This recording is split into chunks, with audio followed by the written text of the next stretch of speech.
sit back and watch me speak. About to take over your screen. Talking bulls in 93. Talking mom, I'm on TV. Y'all know all I do is me. All I do is me. Y'all sit back and watch me speak. Y'all sit back and all I know, my money green. About to snap and make a scene. My cup off and make this free. My cup off and make them scream. Go back off for TMZ. Y'all sit back and watch me speak. Y'all sit back and watch me speak. Y'all sit back and watch. Watch me. Watch me. Watch me. Sit back and watch. Sit back. Sit back. Sit back. Sit back. Money long, nothing on credit. I got style, don't catch no feelings.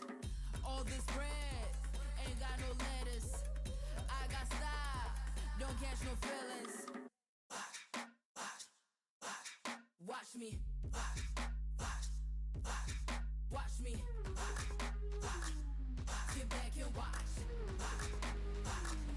Sit back and watch. Sit back and watch. If it ain't got style, I ain't with it. I ain't with it. If it ain't got style, I ain't with it. Look. If it ain't got style, I ain't with it. I ain't with it. If it ain't got style, I ain't with it. Look.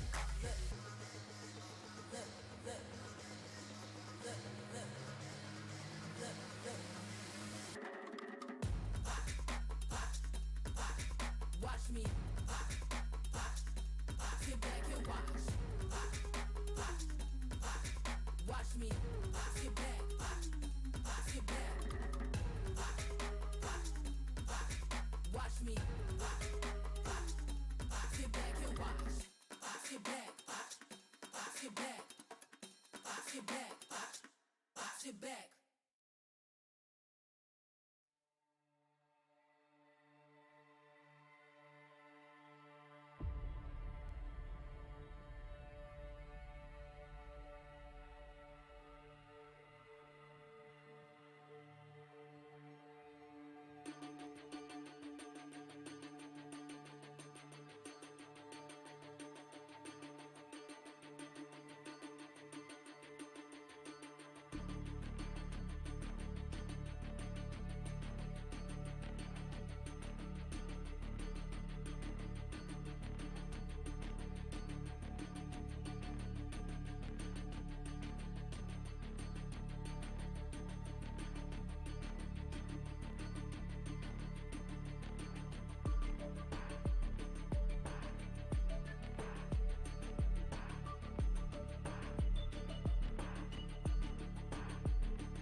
Hello, everybody, and welcome to the CCS Intermediate League. And I am Elsa the Queen, and I'm joined by Sultan, and we're here today to bring you an awesome series. We've got Renge Tea Time taking on Mint Tax Evasion, and we're excited to be here.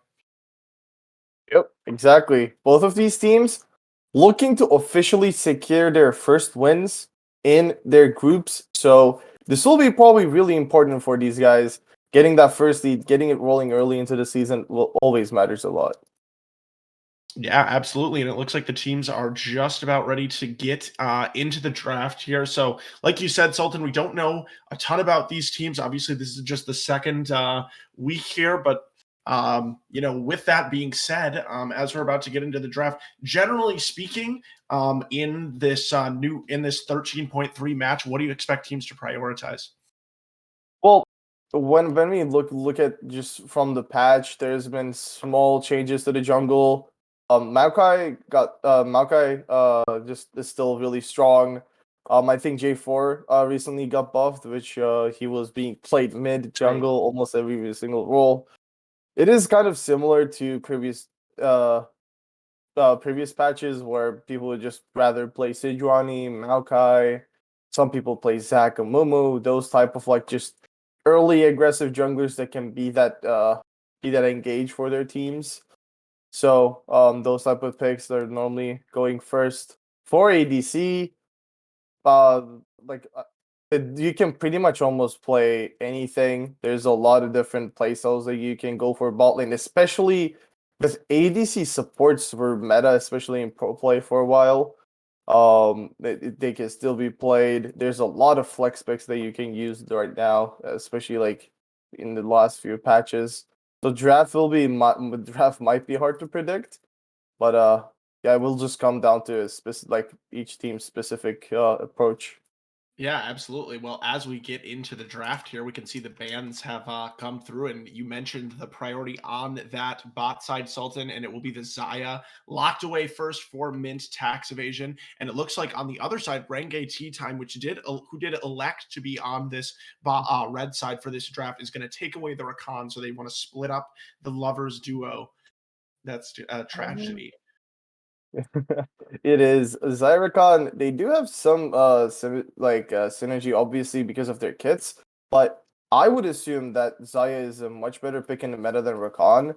Right. RTT does get Varus instead, which Varus has been either on hit or lethality has been one of the most played ADCs, I think, in the latest patch.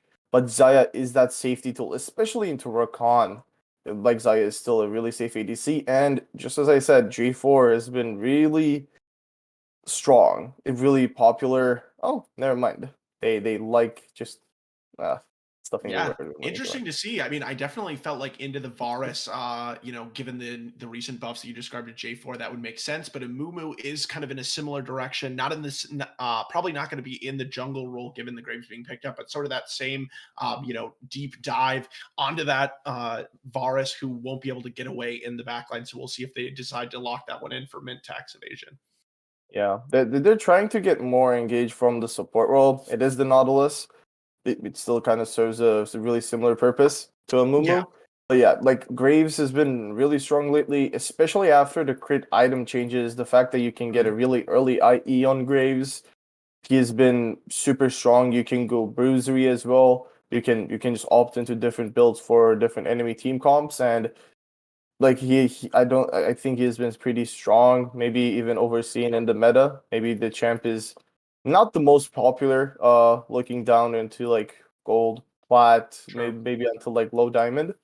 But yeah, I think he definitely has some great potential, and we see this Mordekaiser, which can be flexed into jungle even. Yeah, definitely. Mordekaiser could be flexed into jungle. Otherwise, we were talking before the broadcast as far as specific player knowledge. Mint Savage in the top lane does kind of prefer a lot of those tank champions. We know that Mordekaiser is kind of a direct counter to things like, that Ornn, which does seem to be a big pickup for them typically. So that could be sort of a smart early pick taking advantage of that and allowing for a little bit more of a counter pick in the jungle. But again, like you said, definitely some flexibility there too as we get into the next next round of bans. Looks like we're getting some mid laners taken away here with Talia and Vex taken off the table. Both of those definitely striking me as big roaming mid laners. So going to continue through that with Yone and Syndra really thinning out the pool here. Yeah, especially the Talia would have been really problematic because right now RTT's main engages Rakan, and then True. there's a Talia. It's super hard for the Rakan to look for those engages. Even if he jumps in, he might not be able to jump back out. Especially it's surgical. The mid laner for Mintax Evasion has been playing some Talia lately, so it was definitely a good scouted ban. Syndra has been like just a solid mid laner. They picked the Ornn as well. Okay, So that so will be a more jungle. and it could go to Assuming. the mid lane, I feel like, as well. Definitely have Oh seen yeah. more mid lane in the past. Definitely can struggle into some more ranged matchups. So we'll see what Mint Tax Evasion wants to take here.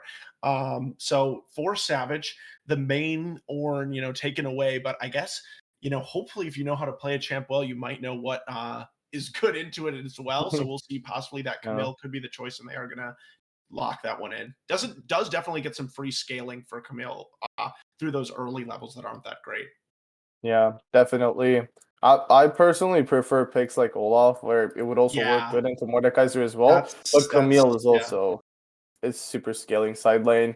It will probably be really hard for them because I don't even think Mordekaiser can deal with her late game. sure. And Mordekaiser doesn't have the best jungle ganking tools, especially when there's other things such as maybe Zac, maybe more Maokai, things like that would have been maybe a little bit more problematic. Now the Camille is a lane to play an Action, which is Okay. a super coin flippy pick. He can win or lose games solo. So RTT really trying to pull something off in the draft here with like two ranged damage dealers and then kind of three frontliners for their team. Yeah, absolutely. And I mean, the Akshan is definitely something that we don't see in higher levels of competitive play very much, just because I think, like you said, Sultan, it's a little bit flippy, but definitely can be very powerful, does some very interesting things, does a lot of things actually. So, looking at these drafts coming through from both teams, Renge Tea Time in particular, definitely, I think, looking a little less conventional, but definitely some big power picks that we typically see on both sides. Yeah, and they also have a lot of playmaking as well. With the Rakan, with Mordekaiser being able to use his ultimate, especially being jungle, he can pretty much go to any lane and kind of pull that trigger off. Verisult or an ultimate, Action being able to roam basically invisible. It will require MTE to keep really good vision in the river, possibly with control boards to really catch off that Action roams to make sure this Xayah, this Camille doesn't go behind in the side lane because the same scaling issue, RTE also doesn't have bad scaling. They have the Ornn, they have the Varus, especially if he goes on it would be really hard for MTE to play the game because even if Nautilus gets on top of the Varus, like for Graves, Xayah, and Victor to be able to hit through this front line would assume be a little hard. Like Camille flanks are kind of their only option here. So and even then there's the Mordekaiser that can get the Camille off. I'm just assuming it will be a really rough game for both teams because both team comps are really hard to deal with when you really look at it from certain perspectives. It will probably just come down to which of these teams are more used to playing with these type of comps, and RTT's comp is like really not something that you see every day. Yeah, and I feel like both teams definitely have some carry champions that want to fight front to back, kind of how you reference Sultan about, trying to get back onto the Varus and, maybe the Akshan. But I feel like, as you were touching on with the front line as well, it does look like RTT is maybe a little bit better set up to do that in these team fights than Mint Tax Evasion, who does have these nice dive tools with the Nautilus and the Camille. But then, what might happen to the Victor, especially in the back line, has yet to be seen. So we'll have to find out as we start to go through this client draft here. And it looks like, absent any last second swaps here, we will sort of get what we expected as far as the positions of these champions. And a nice call out by you right away on the Mordekaiser jungle for sure.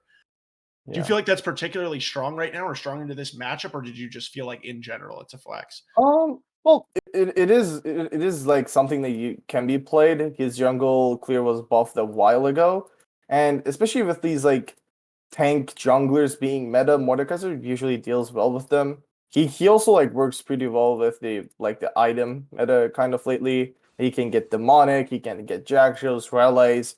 He can just be that pseudo tank that still does damage. And I personally thought they were looking to like get Mordekaiser, and then like they don't have to ban Ornn. You already have a good match up Right. top. But the Ornn pickup is just kind of was kind of a shock because sometimes people just don't really go for that. The reason is when the enemy team is quote unquote one trick off the champion, they also Yeah. know like how to play into that champion really well. And that sometimes is problematic if you're not as sufficiently on the champion as Right. yourself. Right. Yeah. It does So kind of, that yeah, was it kind of becomes a thing of is it just to take it away from the enemy team, or is it actually something that's a strength for you as well? But yep, looks like we got all the champions locked away and ready to go. So we are going to take a short break here. Before we do, though, I don't actually have any other sponsors to shout out or anything like that. So give us your money on Twitch, I guess, so Flay can have a place to live. And we're going to take a short break, and we will be right back for Mint Tax Evasion versus Renge Tea Time. We'll see you then.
Hello and welcome to game one of this best of three. We've got Mint Tax Evasion going up against Renge Tea Time. And right here at level one, Sultan, we've got an invade coming through, which is something that we can definitely expect with the Nautilus.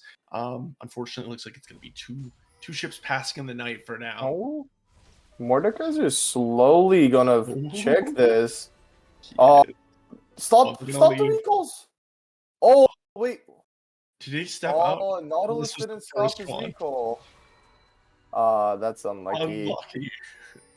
I you hate to see it, but now they kind of have the information. The awkward thing was the vision there. They didn't put it on the buff, so they will not Yeah. really have any information on where the Mordekaiser will be starting from. Yeah, definitely. And it looks like Hot Handsome Guy and Mr. Dies a Lot for now are not going to be spotted by that ward. Yeah, they are just going to sit here in that bush. So they should know, though, based on the timing of the Ornn. Well, although it looks like both sides, maybe we're gonna might have a fake leash here on the bot lane as they're gonna wait a little bit here to deceive Mint Tax Evasion about where the Mordekaisers are going to be. So pretty nice work here, I think, by Renge Tea Time, at least trying to plan this level one. Yeah, and to be honest, for how both of these teams want to really play, I can see that Graves kind of wants to path towards that top, maybe get Camille ahead, use that lead to maybe invade the Mordekaiser to really get ahead in that EXP and CS department. On the other hand, you know that Nautilus Zayav will be kind of looking to do some aggressive plays in the bot side. Mordekaiser wants to kind of maybe look for potential ganks there, and you can see that Action is already playing super aggressive, chunking almost, chunking twice cross, half HP already. Yeah, and Tricecost coming in, it sounds like as a sub here for Mint Tax Evasion, so not maybe used to Oh, playing with the team, and we're going to Rakan, see a 2v2 here early at level 2, but not going to be too much, just some CC traded up on both sides. But just like you said, Sultan, definitely both sides not afraid to fight. Also a little bit of trading on the top side here. Looking at the Runes and Masteries, though, we do have the Ghost taken actually by both junglers. So interesting to see. Definitely, I think Ghost a little bit more prevalent these days in the jungle. But is that a surprise for you at all, Sultan?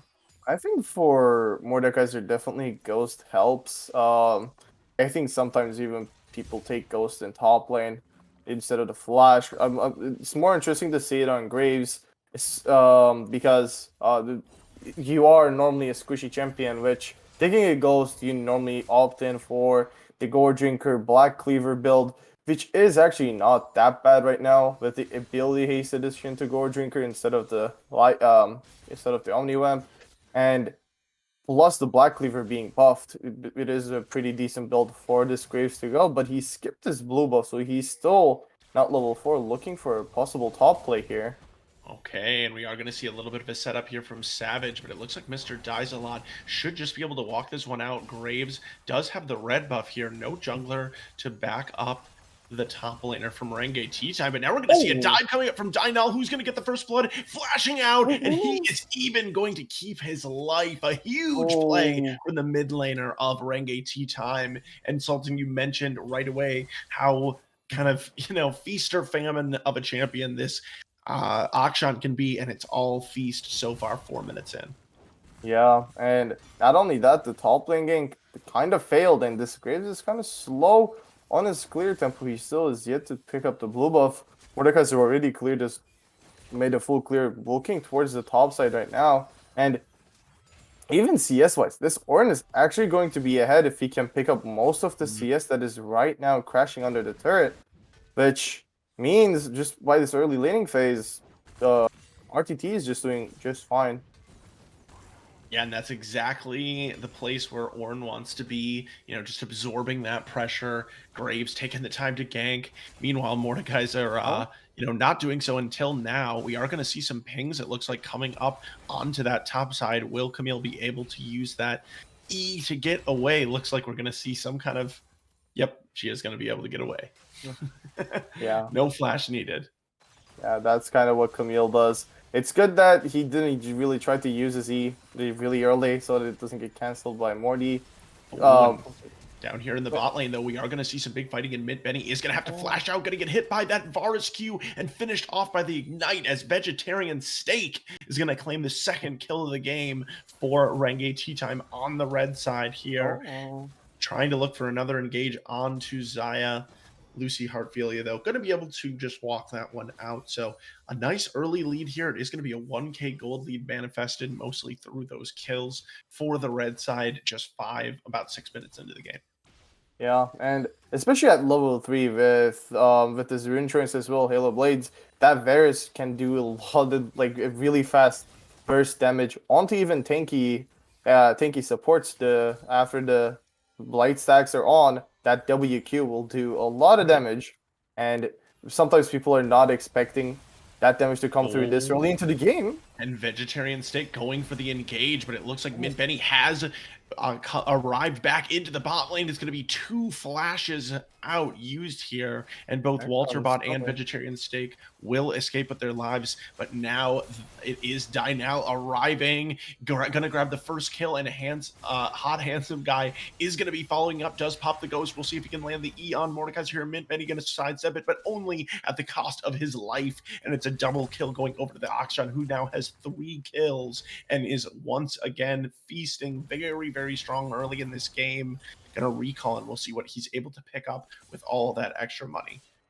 Yeah, and he's just resetting straight into a Vancouver, possibly waiting for maybe another item. I don't know, he's just waiting for the mana to refill. But yeah, this action is really accelerated early on. The bot lane, Lucy actually still had flash. I thought she might have he might have flashed for the kill onto the Varus because they did get them really low.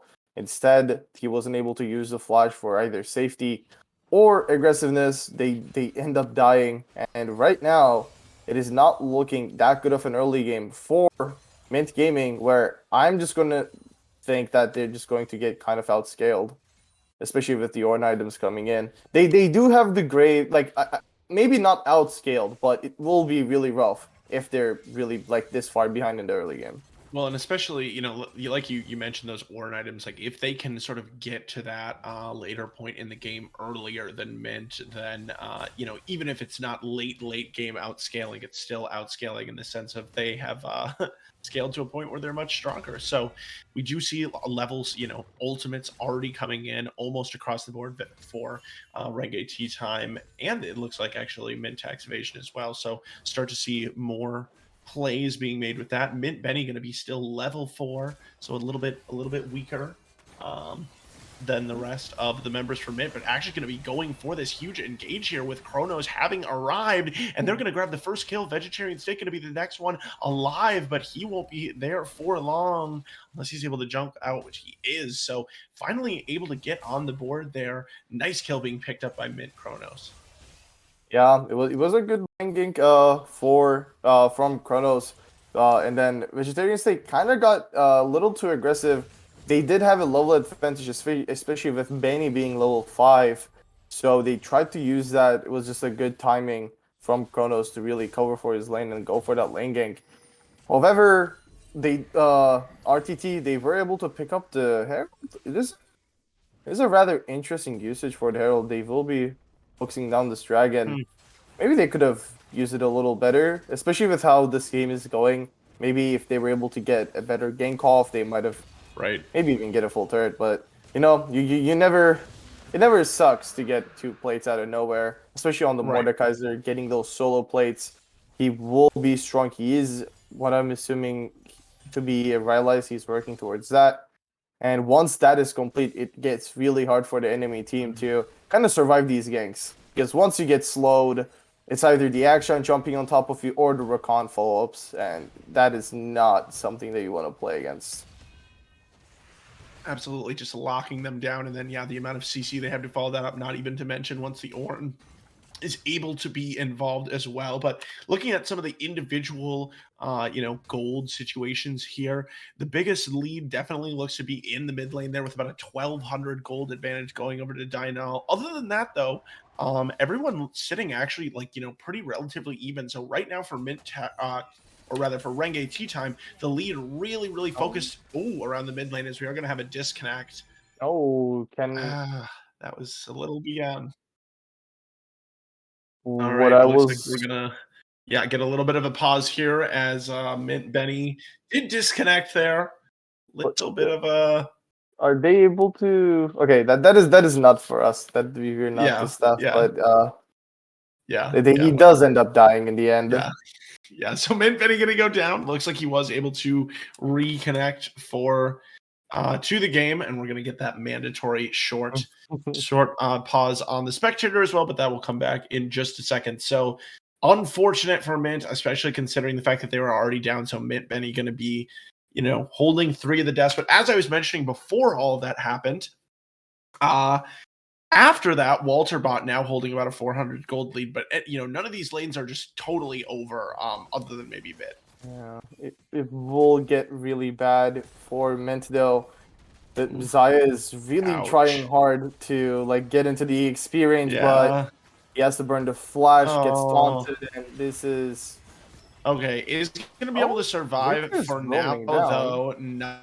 They still Nice have the use death of realm. the ultimate, and now Victor has arrived, gonna blow Oh, up Walter Bot, and now Handsome Guy gonna be in the death realm with the Lucy Heartfilia, oh, but will she be able to get the kill? No, as Hot Handsome Guy will come out on top, is eventually, though, going to fall victim to Trice Cross, who has picked up a lot of gold on this roam down to the bot lane. Vegetarian Steak and Dynal waiting, trying to make something happen, but they've got wards, and Mint going to be smarter than to go for that unless Benny is going to go for the hook forward here, oh. looking for the kill, going to drop the ignite and not quite going to be enough, but this pursuit will continue here. Benny does have the They're flash just available, and getting he's back. going to Oh use my. it to pull combat, and Yeah, it's going to be the coming out on top of it. oh, this Oh, might be bad though. They're oh, overextending here, and oh, Dyna's okay. still trying to look for something. This Nulla's not the tankiest version of himself right now, but he should be able to get out. Does have And the yeah, stopwatch also actually available, interestingly enough. So that chase down probably not the best one because yeah, like Benny did get a kill, but it was a support kill onto a yep, support, yeah, and then instead you just give another yeah. kill over to Walter Bot, which he might have just like lost at least some of his lead because of that maybe misplayed overextended dive. So one thing goes good, and then one thing goes bad. But right now, the gold lead still is mainly on Dino right now. Just a small, not a small, but like close to 700 gold lead in the bot lane. Yumu's already completed. We see the first items Nice. slowly Wow. coming through. Rylai's completed for Hot Guy Handsome, the Kraken Slayer, and Yumu's for the mid bot of RTT. And on the other side, it's only Trice Cross who has the Leandries for himself, thanks to the inspiration tree and the kind of getting into a little depth. But the Leandry is a Sure. really good power spike for the Victor. We saw that he did really good damage in that bot play. So if they can kind of play around him and kind of get this victory enabled, he can be that safety when it comes down to slowing this game down so that this Camille, this Graves, and this Zaya can get more items. Yeah, and on the other side, talking about the items, though, Sultan, you talked about that Riley's Crystal Scepter. That is going to be complete for Hot Handsome Guy in the jungle, and then also going to be the Kraken Slayer finished for Dynal in the mid lane. So some of those, three key carries for Renge Tea Time all coming online with those first items. In the top lane that we do start to see, as we would predict, Camille's starting to come up on top of these trades. It's just a question of, the margins aren't that huge. So will she actually be able to take advantage of this matchup Oh, without Mordekaiser getting involved? Is Trice Cross caught out again? Not going to be able to survive this one. Dynal yeah. going to go on a rampage with that one, and it's not the best timing with the Drake coming up in just 15 Oh, seconds. Benny? Oh, Benny's okay. disconnected again. So Did Varys hit the Q there? One thing, just because I'm just going to state it, just because it happened twice. I think it is not supposed to work like this, but maybe it is the snowstorm that is happening. I think towards the northern True. U.S. right now, so there might be some complications for Mint Benny there. But I guess in the state of the game that's in right now, it is kind of looking rough start for the Mint Gaming, which I guess we could talk about their game in week one.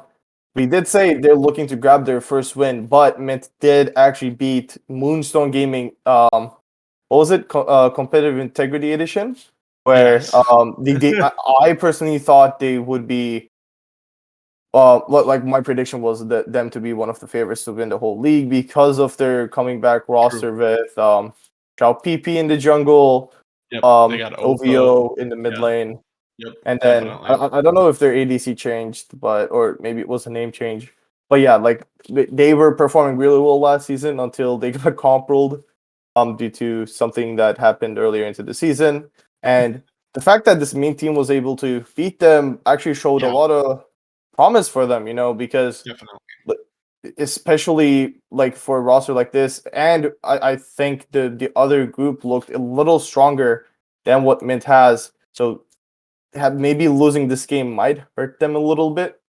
But I feel like they kind of got played in the draft, especially for their own power picks being taken away, like the Ornn, and then the answer. It is still really early into the game to really say that, but for now, RTT is really giving Mint some problems in the early game, especially with the action. I personally don't see a lot of actions in competitive 5v5s. It is more of a solo queue pick because of like the vision control is better. You want to roam with your W, and you normally don't get a lot of solo kills. But Dino is really making it work in his favor right now. Yeah, it's true. And I can see, yeah, hopefully we'll be back into the game sometime soon. Hopefully with Benny back connected. Definitely would love to see true 5v5 play here. But I mean, overall, definitely Renge time in control. With that being said, it is a still relatively close game at 14 minutes in. It's just about a 2.4k gold lead, so nothing monumental and nothing they could not overcome. We'll have to see how teams kind of reorganize, especially as turrets possibly start to go down. We could see some reorganization with maybe this Akshan being able to go into the side lane as well. And I will say, I guess once that does happen, we had talked about earlier, Sultan, how oppressive this Camille can be later in the side lane. So do you feel like that's still a concern or a win condition that's on the table for Mint here? For sure. It's just he is still up a little bit of a CS in the top lane. Up like the gold lead is not really something that he like that is too big. It's like 100 golds, which is maybe a wave. So I think he needs almost close to 2 items to Okay. really make a difference in the side lane. The issue will be Ornn, especially after he finishes Radiant Virtue, which I'm assuming he is going, or even Jack shows after his first mythic, he's going to start being a really problem in these team fights, especially with this Zaya being behind, especially with this Victor having some kills but not really being in the lead. They might have some issues with doing damage to this Ornn, and with the Mordekaiser being in the game, they can actually get that Camille off of that Varus until she gets a QSS. So it will be kind of problematic for this Camille to really make an impact in the team fights. For him, maybe it might just be a full commit onto the side lane game. They can go for that because Victor, normally a fairly long range champion. Zaya, same way. He has the ultimate. He has, especially when he has Flash and the Gale Force, it is a pretty safe champion. I don't know if he's going for the Gale Force, but when he gets those items in, he will be safe enough as well. But they can kind of look to play for a 1-4, where this Camille is just being a menace in the side lane. But with how the game is going, I like that is like their perfect scenario. But with how the game is going, this Rakan can basically look to engage at any time, and this Victor will more than likely be dead. This Action will more than likely one-shot people.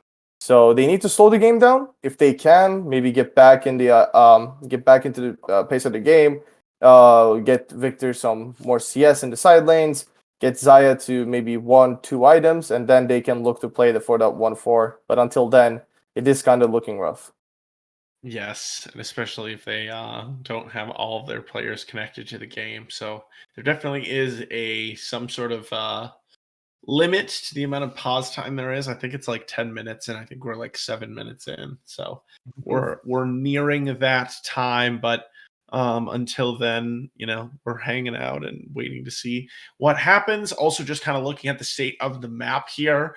As we mentioned, regardless of what happens with Benny, with Trice Cross did go down just before we went into the pause here, and there's the second dragon coming up in just 14 seconds, and Renge Tea Time already was able to secure that first dragon, so that would be the second one.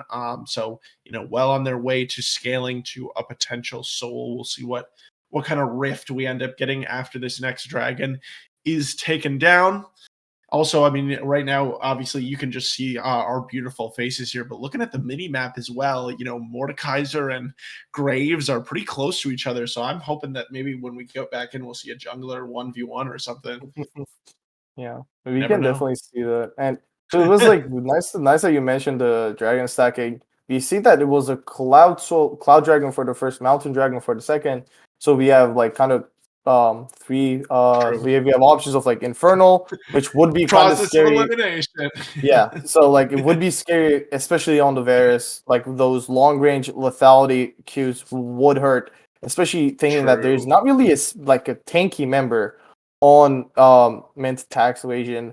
The Ocean Soul would really work well for Ornn, for Mordekaiser. They would be that much harder to kill in that front line. And then the Hextech and Chemtank, those two dragons. Hextech just makes it impossible for you to kite back, which Yeah. like I think I had like 3 games in a row where the game had Hextech Soul, which like it just makes it that much harder for the enemy team to play. And then lastly, the Chemtech has been just like that bread and butter of team fights, because True. once you go below 50% HP, you do more damage, and you like people deal less damage to you, which I think works really well with Mordekaiser specifically in this game, but can also work with Akshan, where he wants to swing in, get a kill reset, and kind of keep it going. So after being maybe taken down to less than 50% HP, when he swings in, he might be able to stay alive and do more damage with that. So I think any type of Dragon Soul will be really beneficial for the side of RTT, knowing that they're already like stacking that. Yeah, it just makes me miss the old Chemtech Soul. That was the Oh, best, man. duh. It Well, was great. It was great. It was like you were playing an alternative game mode, except it was the real game mode. But oh, it does look like Benny is connecting back into the game. So hopefully you can be free of our small talk in a moment here, and we'll be able to get started again. We'll see it here. was the last 20 seconds, so Yeah, it was actually, either way, the game is he going to had have to to. restart here. So hopefully it's with Benny, and we'll see if Renge Tea Time decides to go Yes. for him. We'll see. All right, we hit the time. Just Waiting waiting for for him him to to get get on in. disc, according to Uh, chat. All I right. guess they cannot start it if he's logged in but not in the VC as well. That is like a kind of an awkward thing, I guess. Well, I guess we're giving him a little bit of leeway here, or not. Flay, if you're listening, bring Compro, down the hammer, buddy. yeah, start We've typing got now, but full clearance from me, your boss. So bring it down. He's not listening. he's actually deafened in the staff help chat right now, so Maybe that means he is listening. yeah, I mean I don't maybe he's know. just focused on watching this game, He's but so focused. Yeah. Yeah. I don't know. All right. All right. Now it's almost 19 minutes and we are still hanging out. By the way, we got Mint Tax Evasion here taking on Renge Tea Time in a best of 3 here in the CCS Intermediate League. And we're in week 2, by the way, as well, of play here. We're going to be here, for the next many, many Wednesday evenings, bringing this intermediate league to you. So, psyched up. Wait, Sultan, are you playing in the advanced league this split or Yes, no? Are yes, you on? yes. Are you on Rats again? Rats. Yep. Okay, the Rats reunited. Well, what do you think? Nice. Oh, I saw a chat sound. No problem, bro. Okay. What do you think about like how CCS changed their like the plat and plat Mm. diamond? I definitely feel like there was a lot of demand. Well, I think there was actually a niche demand for a lower level plat league. I don't know that those that reflected quite as well in the applications, but I definitely think that there was sort of a loud crowd that spoke to that for sure. So I think that is nice to sort of accommodate plat players who feel like maybe some plat leagues are just a little bit too high level for them. But I don't know. I mean, I just trust what Flay does and say, okay, We'll just go with whatever he says. yep, But yeah, I think I have the kind of the same idea because there are I think with the like the addition of D4s and maybe like in this case sometimes D3 players to plat leagues, it is we can I think I see the point of like okay D4 sometimes you're just like too bad for diamond but too good for yeah, plat leagues and then you need like somewhere in between. But with the addition of D4 D3s then you have the question mark off okay but if what if I'm a P4 P3 player? Now yeah, I have to play against these like D3 players possibly which would be like yeah, really rough. So just giving them kind of their own space would probably benefit a lot of the players who are just like sometimes people not everyone is playing this game to go pro or yeah, just like exactly, really yeah, climb all the time. So if you're just like plat and trying to have a good time, you probably don't want to play against a full D4 team. Like you just want like a good old plat league with like P199 LP cap. So I think it was nice. I think it was a nice kind of a change from Wednesday Thursday division thing. Okay, but it seems like we're unpausing the game. All right, we're getting Oh, back into it. Play will resume in 0, 0, is 0, that for 0. us or Yeah, is it for them as well? I think that I'm assuming that it's just the spectator being fun, fun, fun. So I'm assuming it's just a little I would hiccup just that'll. wait here like for 3 minutes in this spectator delay. Yep. Yep, But exactly. Oh, there we oh, go. Okay. Mint Benny gonna be able to hook himself away, and he is gonna use his ultimate, gonna hit on all three members of Renge Tea Time. And talk about coming back in with a bang. A nice job by the support player of Mint there. And this as we did talk about coming in, during the break, though, the dragon has spawned. That one is going to be picked up just about for free here for Renge Tea Time. Now we're going to get the nice spectator break, but actually it's pretty short. And we'll see if Graves wants to trade objectives here on the top side of the map, but the dragon's already fallen. And we're going to see yeah. pings up onto that Rift Herald as well for the red side. Yeah, it will be rough. It is the Infernal Soul, which Okay. I guess this might be what RTT wants the most, especially with the Varus that champion becomes really obnoxious with this soul. It's just like the amount of Qs he got. It already does a lot of damage, so it will be kind of rough. With this Herald, I'm just gonna assume that RTT will be able to take down the first third, which will be another kind of a boost in the gold difference, which might make it even harder for Mint to play this early game out. And with the Herald being picked up, they're moving slowly towards the mid lane. Summoner wise, most of the summoners are available, especially the crucial ones, the ghosts, the flashes, and Zaya is in the bot lane alone. And personally, I think he just Yeah. gets this third for free. And if this Why? happens, I don't think it's a worth play for RTT to really go for that Herald now.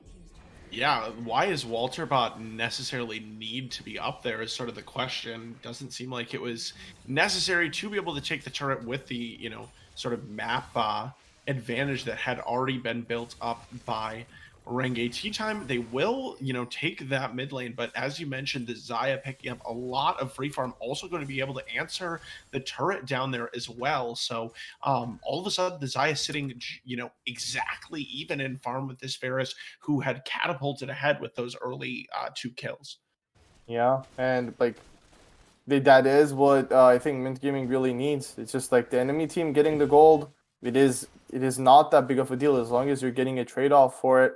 You already have some small type of lead in the top Hey, lane. I'm gonna see something Right. onto this Ornn in the top lane. Gonna try to keep him here as long as possible with that ultimate dropped from the Camille. Oh, Sir Dizelot gonna flash away. Ultimate though, oh. going to finish him off from Benny. Nice synergy there to get him just low enough for that Nautilus to get that last hit. Now they are going to be prevented from, further pressure onto this turret, Yeah. presumably by the bot lane from Renge Tea Time, making their way up. And now it's Trice Cross struggling a little bit to clear the minions, or well, to prevent actually Dynal from hitting this turret.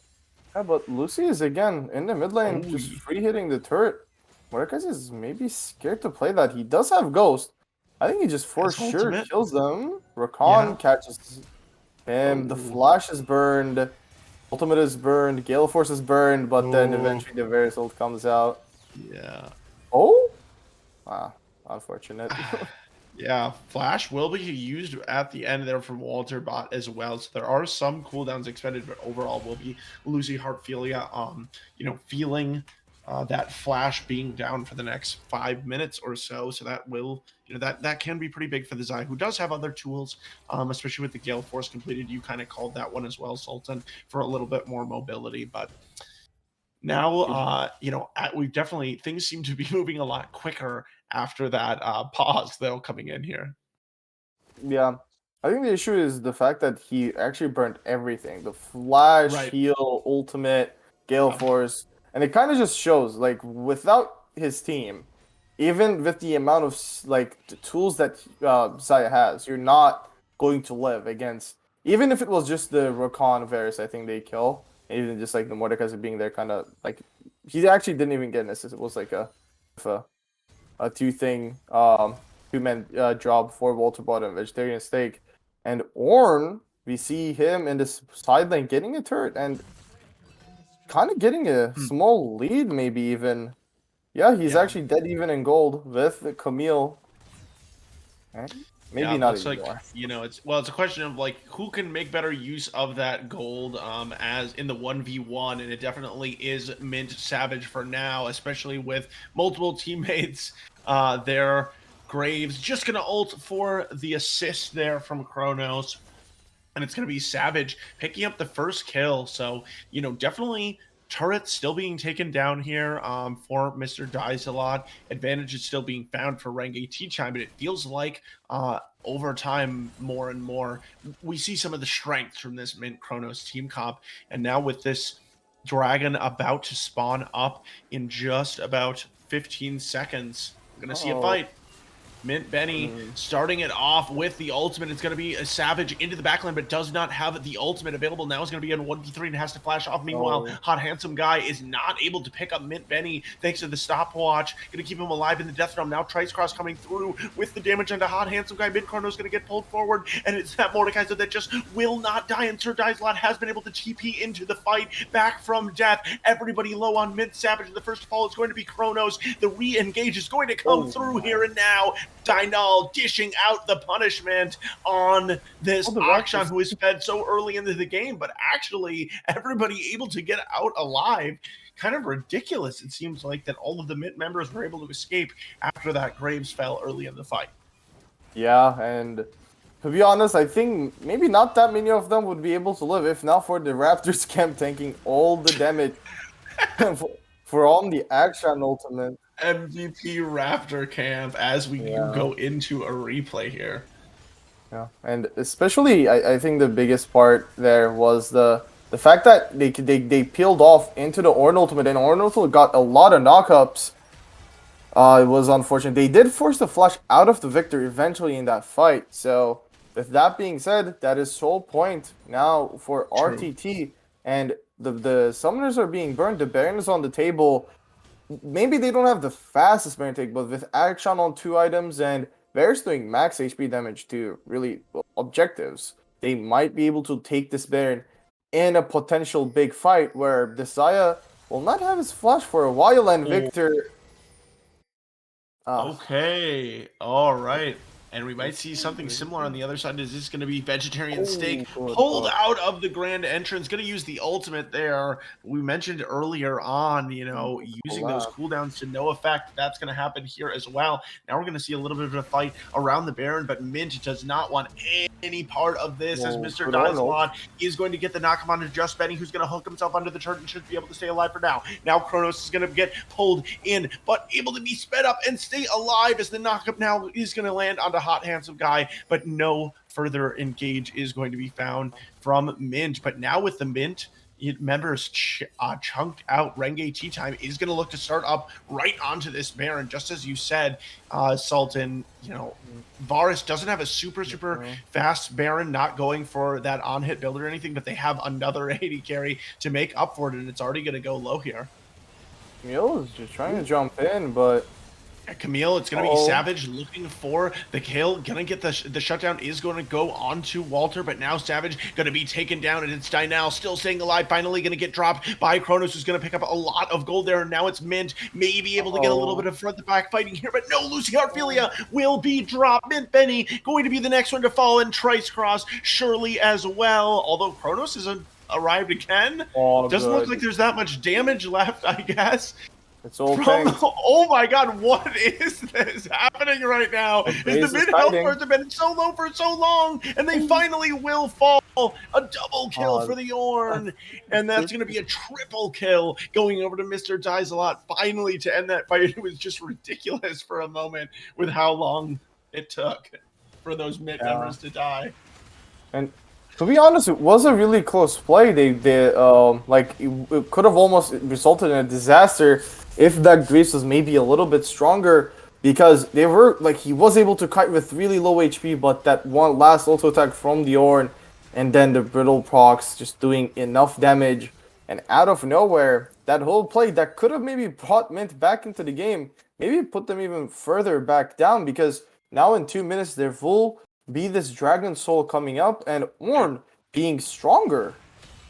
Yeah, and Ornn hit that level 14, so we should see an upgrade onto one of these mythic items being picked up by a teammate. He's not nearby anybody right now, but we'll see. I mean, I'm assuming that it's going to go to the Akshan, but I guess it'll depend. I guess I don't know the math on which Ornn items are the best. I can't remember. That's what it's really going to depend on, I think. But I would anyone other than the Rakan should be pretty big, because for Mordekaiser it's armor, MR, health.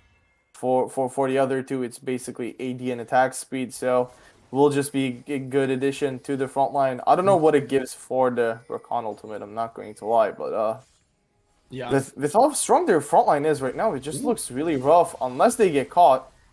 No, but Walterbot gonna pop that. Oh my. Gonna be able to do a lot of damage there just with their Q. But they pop into the Yomus, uses the ultimate, but will be able to be alive. Trice Cross is already gonna be low alongside Lucy Heartphilia as well, as they set up for 30 seconds from now, which will be the soul, the possible infernal soul. And we expected to see the Camille in the side lane doing some split push, but instead it's going to be the Ornn taking away this inner turret for free. Mint just really wanting to make sure that they're set up for this dragon play. Yeah, the issue here is that, we saw it last fight, Mr. Dizalot can actually just TP later into the game, later into the fight, and they would be fine. Because this Rakan can peel off. He's on the inhibitor turret, though. Theirs is kind of might be caught. Oh. Rakan jumped over the wall. Trying to save his 80 carry, but might end up making himself. Dynal just absolutely blowing up the Xayah in that fight. Now going to go on the back line, doing so much damage, and it's Hot Handsome Guy in the middle of the fight, getting the Trice across down, but Mint Kronos did pick up the kill. Meanwhile, on Walterbot, it's Mint Benny in the Death Realm with Hot Handsome Guy. Now he's going to go low. Lots of knockups coming here through from the Ornn, who finally has arrived into the fight. Damage in the backline, not able to make anything happen. And that is going to be a killing spree for Hot Handsome Guy. The fight is going to go hugely in the direction of Renge Tea Time. It's going to be a 5-for-1, an ace coming through, and an Infernal Soul being picked up for the red team. Yeah, man, that fight, this kind of shows why this team comp is this strong from RTT. they just get to Varus just uses his ult to kind of peel himself off. Rakan just provides a little bit of CC that he needs, and then that Q just one shot. I think it was Trice Cross if I didn't say it wrong. Maybe Yeah. even like Lucy I think it was and Lucy who died first, oh but yeah. yeah, like Lucy tried to use his ult flash for some extra damage onto Walter bot, but with how this game is with how the game is right now, with the game state, with how strong the enemy team is, I don't think you have that option as a Zaya to use your ultimate and flash to get a Right. kill onto that Varus, because that Yeah. Varus is like your second biggest Not the issue. main There's still that problem. action. Yeah, There's still that not action. There's still that Mordekaiser. yeah. Kind of a Yeah, problem. definitely Walter Bot doing a lot of long range damage here, but it is that Akshan who's been the main carry throughout. 3 items completed here with that on hit build definitely being fully online. And now for Mint, they're definitely going to have to look for a play that is not likely to happen to be able to get back into this game. With a little under 6 or a little under 7K behind. We still have definitely seen bigger leads. There are huge things are possible, but I will say it's less possible with the amount of tankiness that's coming through here from RTT with that Ornn as well as that Mordekaiser who does the upgraded Oh, item. Speaking of that, though, Mint Benny is going to flash forward for this engaged Walterbot, going to have a lot of damage onto him right away, but Walterbot is going to claim the first kill of the fight and was able to stay alive. It's going to be a double kill for the Bears, and the rest of the fight not looking good for Mint Tax Evasion, as they will have to back off for now, but just sort of waiting for this front-to-back team fighting to come back online, as Savage is the last one alive, but he is not going to be able to do anything more than just jump away, as it is Renge tea time, running it up the mid lane, picking up one turret. We'll see how much more they are able to get done. They can't end the game here with just 20-second death timers left, and as we go into a replay, we can check out that team fight. Yeah, man. Again, the same thing happens. They try to hard engage on to Walterbot, but he is able to just peel that back. He is able to just use his ult and then get the Blight stacks off for insane amount of damage, especially with the Infernal Soul. That burst is not something that MTE is able to survive. And right before the fight, you were mentioning the gold, and I was going to say it might have been a 7K and a 10K gold right now, but there is also 4 Ornn items, which You're right. really, I think the gold value is around 1,000 gold each. Yeah, it's like 1,000 so each, those things really count Yeah. in, especially for like Ornn, extra everything like health armor, MR, and ability haste. And then for the others, it's just like it is kind of crazy. The fact that this Varus gets 26 lethality from the Draktars is just really something impressive. Maybe a Baron still might be their only chance, but Varus doesn't have flash. He does have dashes of his own. Can he get over here? Baron's here? going to go low, and he will Ooh. easily be able to take that one away, actually. Wait. I don't know that that's going to turn the game around, but it might buy a little bit of time as they try to disengage here. Nice job by Mint Benny being able to cancel the second half of that Ornn ultimate, as he's going to run under the tower and will ultimately fall victim. But Chronos able to get away, and Savage now going to be on the bot side of the map, and also is going to use that Baron empowered recall to back off. It looks like RTT, though, they want to use that kill to just end this game, as there's multiple members still in the side lanes here from Mint Tax Evasion, but they will be able to get back with the Baron recall. Teleport coming in, though. They really want to look to try to end this game as soon as possible.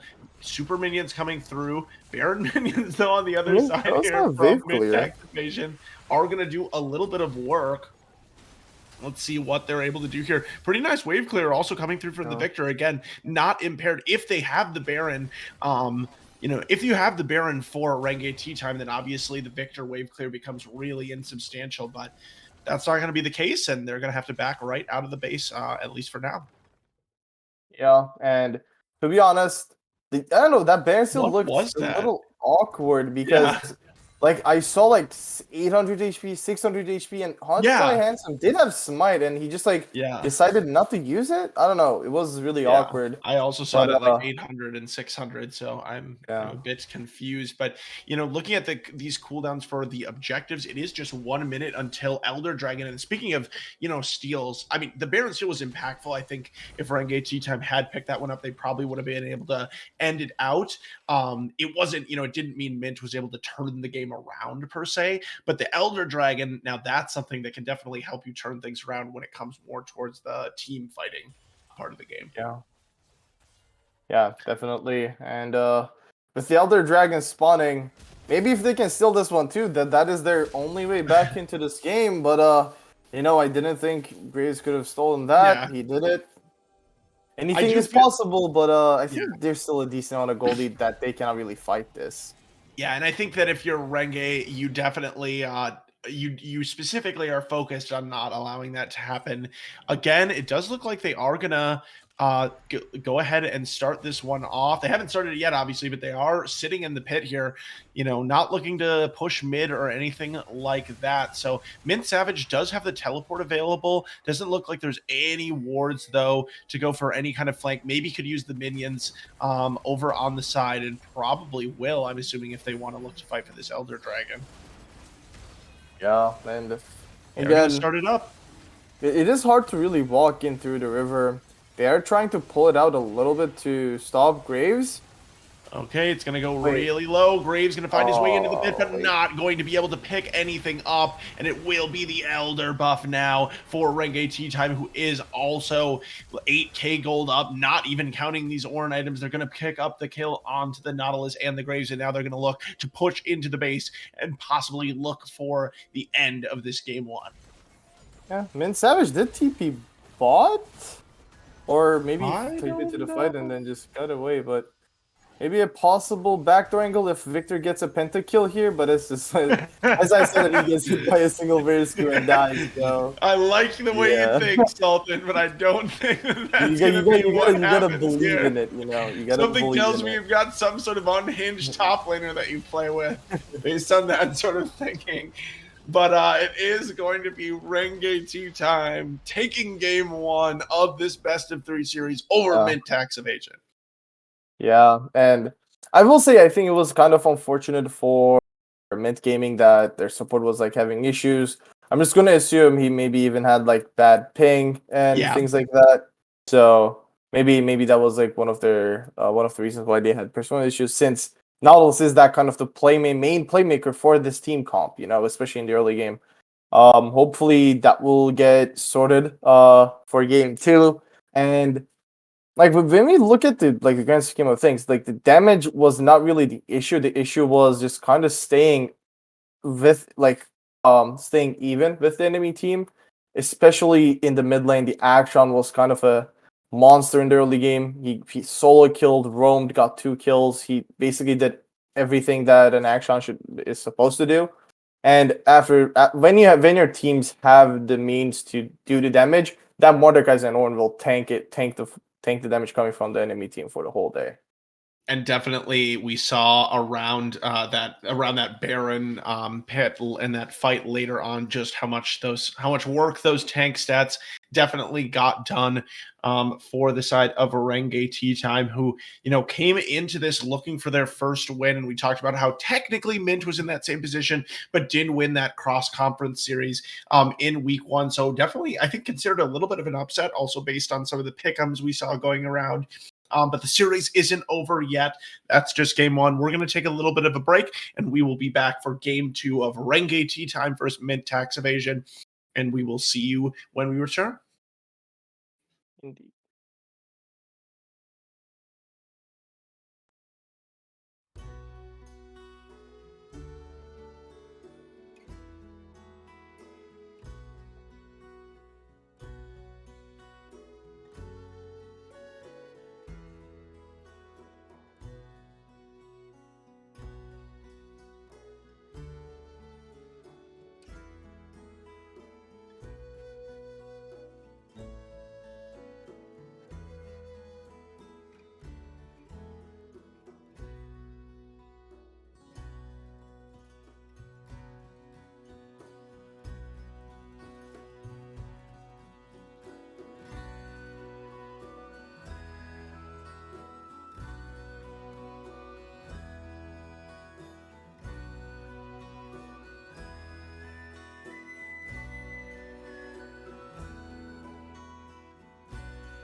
Hello, everybody, and welcome back to Renge Tea Time. First, Mint, Tax Evasion, and myself, Elsa the Queen, and Sultan are back here for game number 2. And it looks like this time we have a little bit of a side swap as Mint is headed over to the red side. So both teams, it looks like, will do prefer being over there on red, which is interesting. I've definitely seen some preference to both sides, sort of depending on the particular team or maybe even who they're drafting against.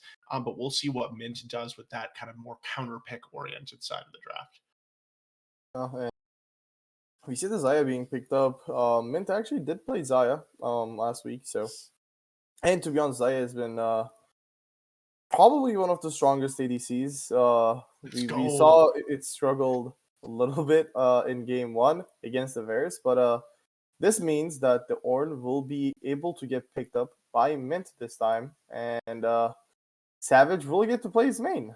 So we saw how Ornn can be strong if not dealt with correctly in the top lane. He really didn't fall that far behind in CS, and I think got killed maybe 15-20 minutes into the game once Right. in the side lane. So like if we can see something similar from Savage, it would be really beneficial for his team. I just wonder what they're gonna go with in the jungle. They did hover J4 last time. They go for the blind Trundle, which That's an I personally interesting am pick. not a fan of. Yeah, blind Trundle coming through. Trundle, something that obviously in previous metas has been really high on the priority list, not so much recently. I did want to mention as kind of a key part of this matchup, one of the big weaknesses in the last game for Mint was, their substitute mid laner coming in, Trice Cross. Just a weakness in that game as so far as the early deaths that we saw coming through from that Victor. This time we do have It Surgical, the starting mid laner for Mint Gaming coming in. So I just wanted to mention that a little bit of a switch because it could be pretty influential in this matchup. Yeah, and we see the lovers on the same side this time, the True. Zaya Rakan, Okay, and and the this time Camille the Camille again. exchange. Oh, the Talia pick though, that Okay. they didn't pick it first phase last time, so it was banned away. But Mint's main mid laner actually plays this pick a decent amount. Yep. He actually had like a few games lately as well, and it basically counters almost every single tool that RTT has for now. The Rakans Wing in or Eing away, Camille trying to come from the side if he can place the work ground correctly, and even Zion just not being able to gill force away inside the grounded worked ground. So I think Talia will be one of those picks that might be really influential. Plus, instead of the Victor now, they will have a mid laner that can roam way better. Yeah, and I guess one thing I do wonder here, Sultan, for Mint Gaming, we like the solo laners that they were able to pick up are great. Being on the red side, though, here, they're not really able to use their counter pick for that in particular. And, you could say, oh, they're going to use their counter pick for bot lane, but they already do see the enemy bot lane Yeah. as well. So we do see a nice opportunity for Renge Tea Time to target ban out a couple of champions that they do not want to play against, and they will be taking that Varus off the board, which is obviously what they were piloting last time. So they know just how strong that one is going to be. But now Mint Gaming going to lock in that Tarek relatively quickly. I would assume is kind of a counter to the Rakan. Yeah, it's not I guess. it's not a bad pickup, but I just wonder what they're gonna pair that Tarek up with. True. I mean, Like, it is going to be a I, pretty weak lane, whatever it is, for sure. I mean, yeah, also, I guess with the Tarek, you definitely wanted to take something that could enable right. the Talia roam, but the jungler yet to be picked up here from Renge Tea Time, and it's going to be Udyr coming through, a champion that I think definitely can be really. I mean, you're the jungle expert, Sultan, so I'll shut up and let you speak to Udyr. Well, to be honest, Udyr is just one of those like champions that I kind of tried to mention with like the Maokai, the Sejuani, and True. it is the Udyr with like you go demonic into one of the tank mythics. You can actually either go Radiant or Jack shows. Most people opt in for Jack shows, but it is really hard to kill. His ultimate actually makes it so that if they're trying to run into you, you cannot really run away because of the slow. And if you're trying to engage into him, he just presses R and runs away, and it just makes it so that you cannot really chase them as easy. And with the Swain pickup as well, it's just like they're just going to have a lot of sustain. These fights might just go for a long time with the Tarek, Trundle, Ornn, Swain, Udyr, like Camille. There's a lot of sustain in both of these team comps, and it will be hard because I don't know. The Kai'Sa Tarek definitely can maybe create a lead in the lane, but with how safe Xayah is, I just don't see how Mint can really get on top of this Xayah. Like, how are they gonna really get to this Xayah through the Udyr, Swain, Rakan, and Camille? Because they have no one that can really get into the backline, maybe other than Kai'Sa, but I'm pretty sure that Kai'Sa doesn't want to jump in 1v4 into the backline. So Yeah, maybe will be more. it will be a rough draft, I think, for Mint. Yeah, definitely. And I mean, I was laughing last game about sort of the elongated team fights with those champions who just wouldn't die. But like you said, Sultan Swain absolutely fits into that category. But also even Trundle, or we got Tarek, to extend these fights really, really long. So we should see some very, very fun team fighting later into the game. I do feel like that Udyr is always an X factor, just being able to, find his way into the backline. In this case, I guess the backline is pretty much, I mean, Talia, possibly, depending on how the fight kind of sets up, and then Kai'Sa, but also going to be protected. So should be pretty interesting to see. And yeah, I mean, I'm excited to see how this plays out. I do anticipate kind of a slow, I feel like, start to the game for both of these teams, just based on the drafts that we're seeing come through here. But I could be wrong. It's Plat Elo, anything can happen. Yeah, anything can happen. Like, I think my biggest question mark, especially in this game, is like, how is this Trundle going to really play the game? Because, True. like, normally Trundle is really good in situations where the enemy teams are picking tanks, especially into tank junglers. Like, I think Sejuani was the main one where if the enemy team picks Sejuani, you want to pick Trundle. But what I've seen lately, even like playing both sides of the matchup, Sejuani actually doesn't do that bad Yeah. into like Trundle these days because of how much, like with Radiant Virtue, you sustain so much after using your ultimate. And then Trundle, he's only going to be tanky for that small while when he presses ult. And if you use that Trundle ult kind of a little too early in a team fight, now you just don't have your ult. You don't have any type of dashes to get into the back line. Your W is just an attack speed boost where I don't even know if it's that good if this Trundle goes Divine Thunder, because I don't know how sustaining he can be in the front line, especially with Xayah on the enemy team. So that is like kind of the issue with Trundle. Maybe he can get really good pillars in and kind of help his team like separate the enemy team's team fighting tools. But other than that, I feel like Trundle is like one of those hard to pilot champions. Not hard to pilot, but hard to really make something special in the game. I mean, right now, in the game, right, I feel like it's kind of a harder champion to pilot than it maybe has been at past times. And I mean, yeah, they're definitely Trundle that doesn't have a super intuitive target for the ult either necessarily. I mean, depending on, I guess, how the Udyr itemizes and how hard Udyr itemizes into tank, and I mean, speaking of that, I guess, what builds do you see popular right now on Udyr? What do you expect him to prioritize here? To be honest, for the Udyr specifically, I think he might as well just go Jack Show. It's just like demonic into Jack Show into possibly like Fawn. I like say Fawn because although like Trundle and Kai'Sa brings some AD damage, Kai'Sa still does a decent amount of AP as well into the kit. Like the amount of movement speed he gets into the team fight, he can get a frozen heart if he wants to. But like after the first two items, it's going to get really hard to kill that Udyr. After the four items, it's just going, even with the Trundle ult, that guy is going to be a problem. And not only that, let's say you can deal with the Udyr, then there's a Rakan engaging onto you, which like makes it that much harder to really kill that Udyr. And you don't really even want to focus down the Udyr, right?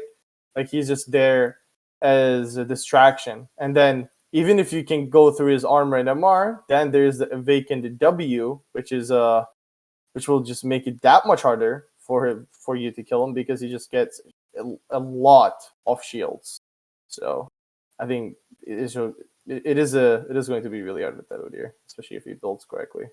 Well, we will see if Renge Tea Time can take a win here on the blue side and win the series 2-0, or if Mint Tax Evasion will be able to strike back and give us a full 3 games.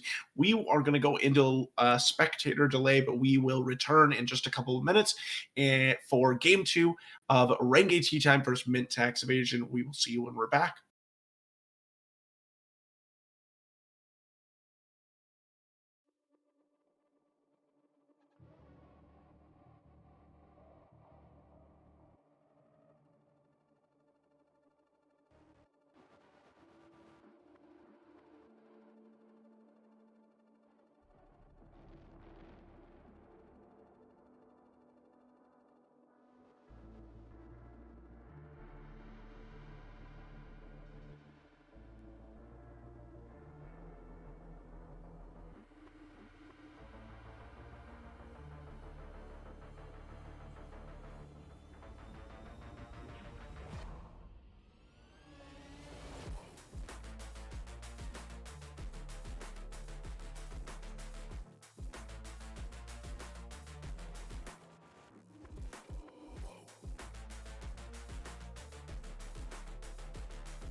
Hello, everybody, and we are back for a look at the ugliest Trundle skin you will ever see in your life.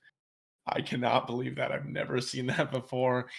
Mint Kronos is wearing that one. We got Mint Tax Evasion on the red side going up against Renge Tea Time on the blue side, and we're not going to see anything special in this level 1. Not quite as much, I guess, intrigue, or maybe I can't think of the word that I'm trying to say, but not as much surprise as the first level 1 in game 1, Sultan, but just maybe going to see both junglers where they're going to start. It looks like opposite sides of the map.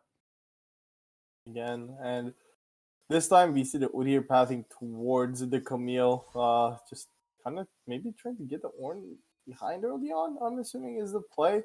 But what I've seen the most, like at least the thing that has the most success rate in this game is just like people just perma ganking bot and then getting your bot lane True. ahead, because your top lane being ahead, it's good and all, but like especially with how most of these teams are playing with the tank junglers being meta, if your ADC is ahead, you really don't need anything else.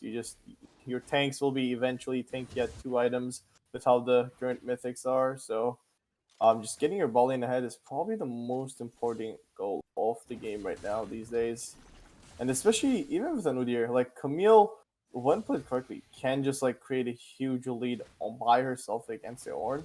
So yeah, maybe Udyr is looking to play with the mid lane instead, and we already see Dial getting really good trades in. Yeah, nice trade there. We talked about how It's Surgical coming in for game 2 here for Mint to Evasion is the right normal mid laner. And right here, we are going to see the level 2 from the Mint bot lane. They are going to land that Dazzle onto Walterbot, who will be forced to flash away. Did to pick up the cleanse, so you can't help but wonder maybe would have been worth just, committing that cleanse right away instead. But Mr. dies a lot. Gonna be really low here. Mid Savage gonna flash forward, and that's why you do not give this man the Ornn first blood against the Camille in the counter matchup. Yeah, it is the counter matchup. Later in the game. It is in a position where you have your jungler pathing towards you, and he didn't even use flush. That's what I was like, kind of not what I didn't understand, because kind of it is obvious, like once that brittle like is on you, that Ornn is gonna try to flash on you. So just like maybe flashing preemptively just to like not die and then TP back wouldn't have been that bad. But we are going to see Min Chronos here with a nice pillar, but Dynal with an interesting flash to try to get away is going to be able to get under the turret, but Chronos going to have a successful gank. The Talia picking up the kill, and Dynal investing the flash, but not able to get away. Chronos able to keep his. So both flashes invested in the mid lane. We could see more jungle presence there in the future, but this Talia is going to be accelerated, likely going to be the first one to hit level 6, especially with the TP. Oh, no flash again. Mint Savage, though, like you said, no flash is going to get taken down. They're going to make sure to give the kill over to Mr. Dies a lot. And yeah, that's a big overstep here from the Ornn, who got that early kill. Still has the TP available, so should be happy to just, sit back and recall, but chooses not to and is going to be punished. Yeah, I think this is one of the most common mistakes. Sometimes it's just you like even like ahead or behind. Sometimes top lane is. Dynal is gonna cop the ghost because we take Hot Handsome Guy here, and It's Surgical, no flash. Hot Handsome Guy gonna pick up that one, and the Udyr is gonna have 2 successful ganks in a row. Nice work here from the jungler of Renge Tea Time. Yeah, just realizing that the enemy team blew flashes for both of the kills top and mid. So just kind of capitalizing on that mistake. Like, not only that they don't have flashes, but they're just playing a little too aggressive. Big party coming down here in the bot lane as Hot Handsome Guy is here, but so is Chronos. Dynal is also waiting in the wings, though, so this is not going to be a fair fight for the red side. Ultimately, though, it looks like they are going to get away, and so It's Surgical will get some extra free farming time there towards the level 6 in the mid lane, and that will be nice for this Talia, who definitely wants to reach that point. What I was kind of trying to mention beforehand was, like when top laners are ahead, they sometimes just forget to ward your ditch just to put like some extra pressure on the enemy top laner. And like I think when Mint Savage that he did have his 2 boards available to him, and he just decided to kind of maybe greed for that, instead of like, let me just try to push the wave instead of like going and warding. It just like kind of cost him a death, and he did just hit level 6. He's like even in EXP, but that kill over to Camille definitely is not something that you want to give away, especially since you created a lead that shouldn't have even happened in the first place. Absolutely not. No, yeah, that is, that's a mistake that definitely demonstrates to us sometimes the level of play that we have here. Which is definitely, higher than many people, including myself. But sometimes these players do make mistakes even after, making a great play, like getting that solo kill. But we are going to see some level 6s coming through here for the mid laners and top laners of both teams, which could mean, some more significant plays starting to come out, especially with this Talia, possibly trying to look for some kind of roam. And as I say it, Mint Savage. God. Not quite able to pick it up himself, but Kronos is there to finish it with the flash forward. And nice Orn mechanics there with the double brittle. I see you, Mint Savage. Yeah, and good play there. Plus, I think Mr. Dice a lot uses flash really late to make. He tried to flash the flash Q from Kronos, but he didn't flash in time. And once the auto animation goes through, it doesn't really matter if you flash or not. Damage still follows. So he does die. No TP, no flash. The wave is kind of in a decent spot for him. So not a lot of CS lost in that department, but that Ornn is stacking a lot of armor right now. Wave is in a spot here where it looks like the Talia is possibly going to look for a play. It's Surgical, going to get the double knockup, but unfortunately they're still under the turret, so they're not going to be able to finish it off. Nice damage though from the Talia here, even early on, but not going to result in even any summoners utilized. The only issue that I see for the RTT bot lane here is that the wave is kind of pushing out, and if not good HP bars, they might have to be forced to reset, and this means they either really overextend and maybe be in pressure of getting killed, or just the enemy team being able to rotate to the dragon, which Trumbull is just doing right now. And I think it's the first dragon that Mint was able to get. Maybe even the first objective other than the Baron steal. Yeah, I believe that you are correct, as Mint Savage just continuing to win these trades in the top lane. But here in the bot lane, we come in to see Mint Benny possibly DC'd again. Or not, I just can't really tell. But he is going to end up going down at the end of the day. No. And now it's Lucy Heartfilia in a rough spot. And Hot Handsome Guy is going to claim credit for that. Walter bot so low, but able to keep his life. And a lot, looks like many summoner, almost every single summoner used there in the bottom lane. But at the end of the day, definitely is going to be tea time winning out on that one and finding about a 500 gold lead overall across the map. I think Lucy got baited by how long Benny survived there. He almost killed Walter bot alone. And that just kind of shows, like, I don't know how many people saw like Light Rocket, who is a Taric jungle player, which our own Brankles plays it a lot as well. That Taric champion, once he gets his Q stacks like kind of popping off with his passive, he can survive for a long time. So I think that I was confused by how the Taric was running through, but then I'm like, oh no, he's definitely got hands. He was doing a lot. I even thought he was like, is he AFK? Did he but no, he was living. He was not. But yeah, I mean, I was what else was I going to point out here? I can't remember. But right now we have a little bit of a lull here. The Swain possibly looking for something here in the bot lane. We are going to see the canceled recall from Mint Kronos, as Mint Benny is going to be in some trouble. Will heal up and still has the ultimate available. Going to drop that one now as Dynel has arrived. Kronos here as well. The exhaust going to be dropped onto Dynel, but they don't have the range to do enough damage. Now it's going to be Mint who could be turned on here by the Swain, who typically does not like to die. Nice flash play from Benny to grab that stun, but unfortunately there's nobody to follow it up, so it's going to be an empty gesture. And at the end of the day, they're just going to walk away. No deaths claimed by either team. We do see it Surgical though, possibly looking for some kind of roam down here, but is gonna hit the vision cone. But they might be trying to set up for maybe some kind of dive, because it looks like Vegetarian Steak and Walterbot do want to remain here, but no, they're just going to look for it now. It's Surgical does hit Vegetarian Steak, who's going to get finished off by Lucy Heartfilia. Now straight into some action in the top lane, as Mint Savage is going to flash forward for another solo kill onto Mr. Dies a Lot, who is living up to their name in this game.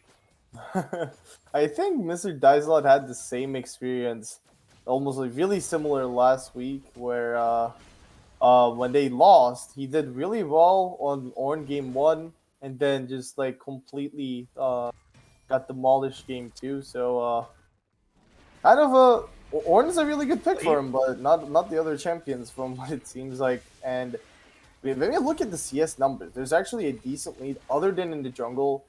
For Mint, close to, I think, 22 CS in top, a wave worth of CS in mid, and then again another like 18-ish CS lead in the bot lane.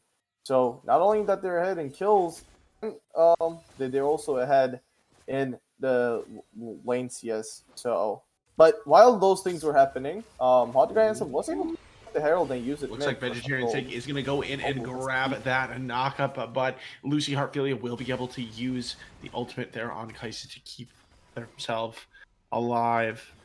Killer Instinct getting them away, even though Hot Handsome Guy is here on the bot lane. But the Udyr does want to look for a recall here as the Demonic Embrace is going to be finished up. I believe that's the first full item finished around the rift there for that Udyr. Mr. Dies a lot. Looks like we'll be able to get out of this one. And I was going to mention, the Udyr backing most likely because of this Infernal Drake that is spawning in about 40 seconds. Trundle just now getting the recall off, so we'll see if that ends up being significant at all. I'm not seeing a substantial setup yet, I guess, from tea time. So looks like both junglers should be on that side of the map as that one spawns. Let me actually, just before this fight, if you look at the gold lead, there isn't really a definite gold lead for in the game, but especially in the top lane, there's close to 1.3k. Oh my god. Yeah, ouch. Yeah, that hurts. Yeah, and I mean, I was going to mention too with this orange build, it definitely is the build that could go through a bit of a power trough if you don't manage to keep extending your lead, because he did go for the double tank, or he might be able to get this kill again. Went for the Wardens and Bramble early, but I don't think there is going to be that trough because of how far ahead he is. Looks like the Mythic is not super far away. Probably going to be the Radiant Virtue again, like the Ornn built on the other side last game. Yep. Radiant Virtue is just generally good, especially in the team fights with the effectiveness that you get from the Ornn ult.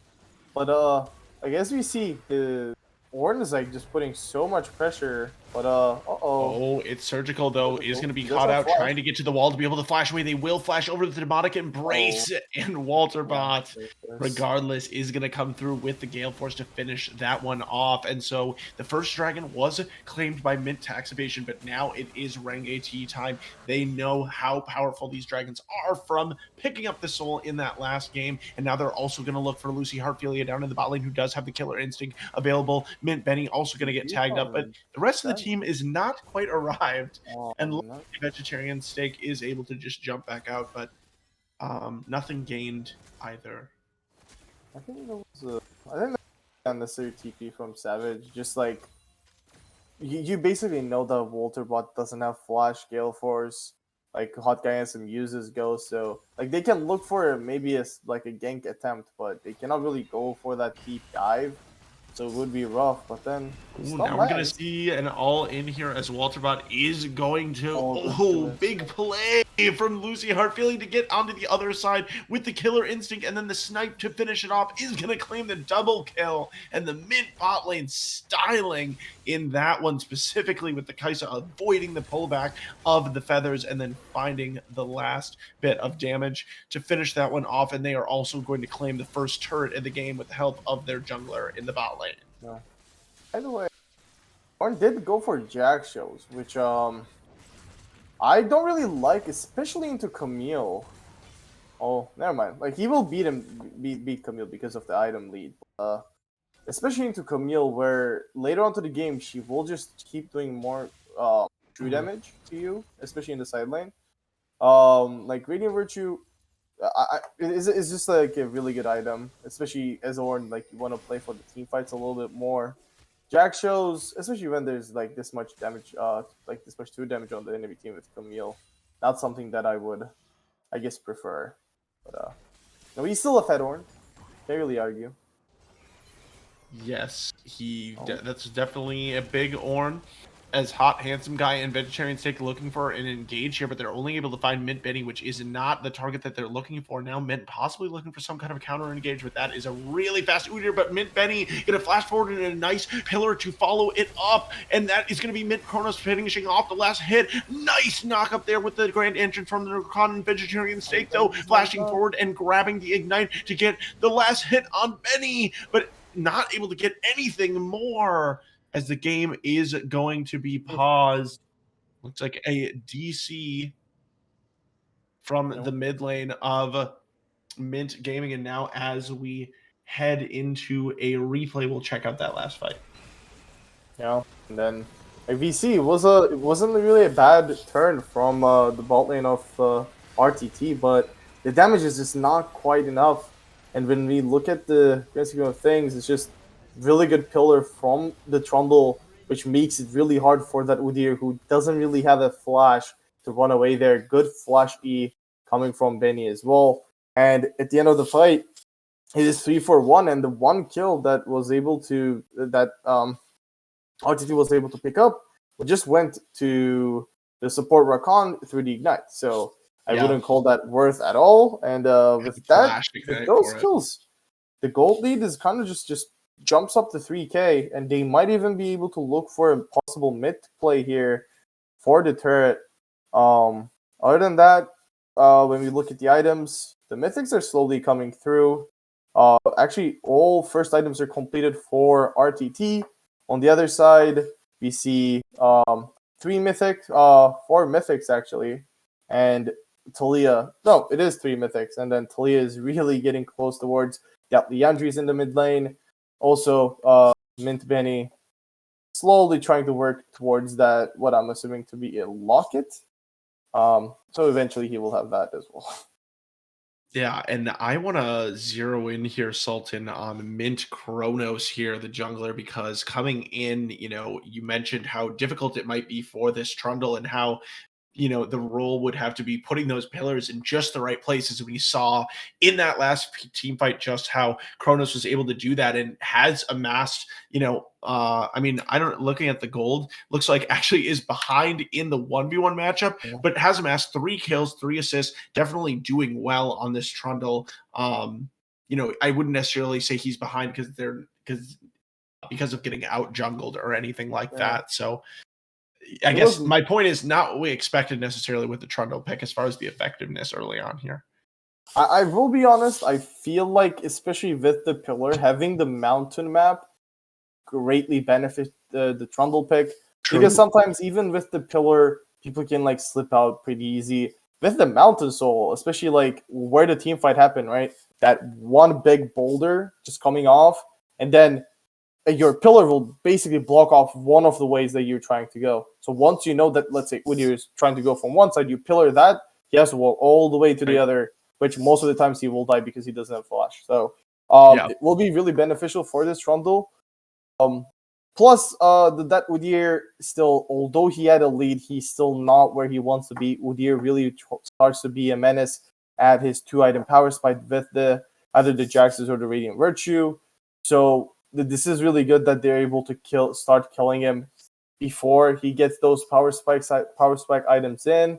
And with those skills, again, the gold lead jumps up a decent amount. And with the Ornn being this far ahead in the top lane, getting this Kai'Sa working 3-1-3 for DCS almost, it is really important because this Kai'Sa is kind of the only way they can melt through this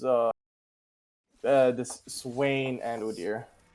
And we are back into the game here with its surgical coming back. So interestingly enough, the DC did not seem to affect the fight, at least as far as who ended up winning, because it was Mint being the victim of the DC, but also kind of being the victor of the fight there. And it is about a 3.7k gold advantage for the side of Mint, who like you said, Sultan, are going to be heavily reliant later in the game on this Kai'Sa, who is potentially caught out here, is going to get knocked up by Vegetarian Steak, but not much else happening. Mint Benny did drop the Ignite, actually, onto Dynal, so that will be a cooldown missing for a short while, as Kronos potentially looks to start up this Rift Herald. Yeah. To be honest, one important rune choice that I didn't realize was Dynal is actually running the phase rush, which, True. well, I was talking about how these fights can be really long and sustained, team fights. So Conqueror might have actually helped them, especially after the first few seconds into the fight, getting an EQ, you're popping your ult's damage. He might have just stacked the Conqueror and just be almost unkillable phase rush. I don't know how well that works with the Swain. It's just it's not something that I prefer. I feel like the Conqueror gets a lot of value for the Swain.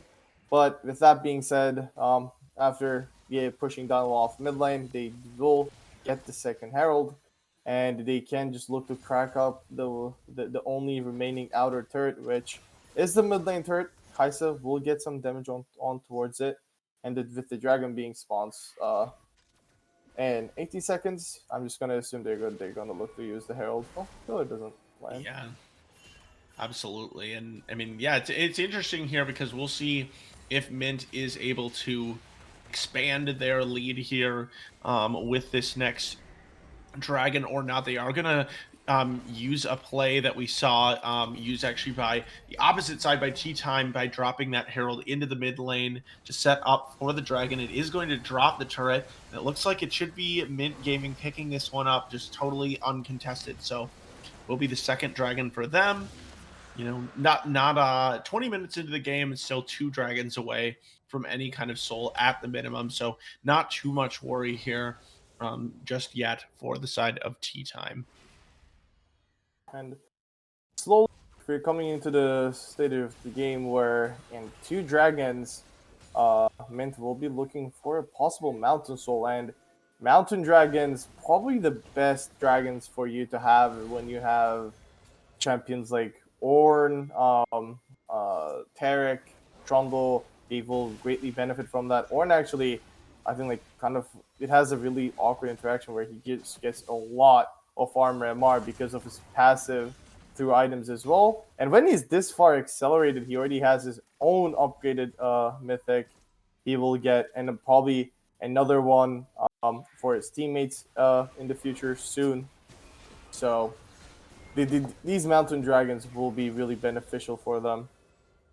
And their team also has a fast bear intake. So like right now, Mint is probably in a really good spot, probably the best spot they want to be in if you ask them before the game. And we see the blue side is also trying to slowly work towards their second item. Kaisa almost getting towards that quick blades. I'm just assuming this is going to be building a Rylai's, and then Jack shows for this Odir. And Benny, not too worried about being caught out there by Hot Handsome Guy, is just going to be able to shrug it off. Vegetarian Steak looking to take out this pink ward with Walterbot on the assist. So we'll see during this time in between objectives can be a little bit more difficult for teams to, find their place around the map in a way that is that optimally extends their gold lead. And right now we're just seeing this battle for vision happening around the Baron pretty early on in the game, though. So absent somebody dying or somebody multiple members showing all the way on the other side of the map, it seems unlikely that anybody's gonna start this thing off too quickly here. Yeah, I feel like this game should just be like both teams looking to get as many items on their ADCs.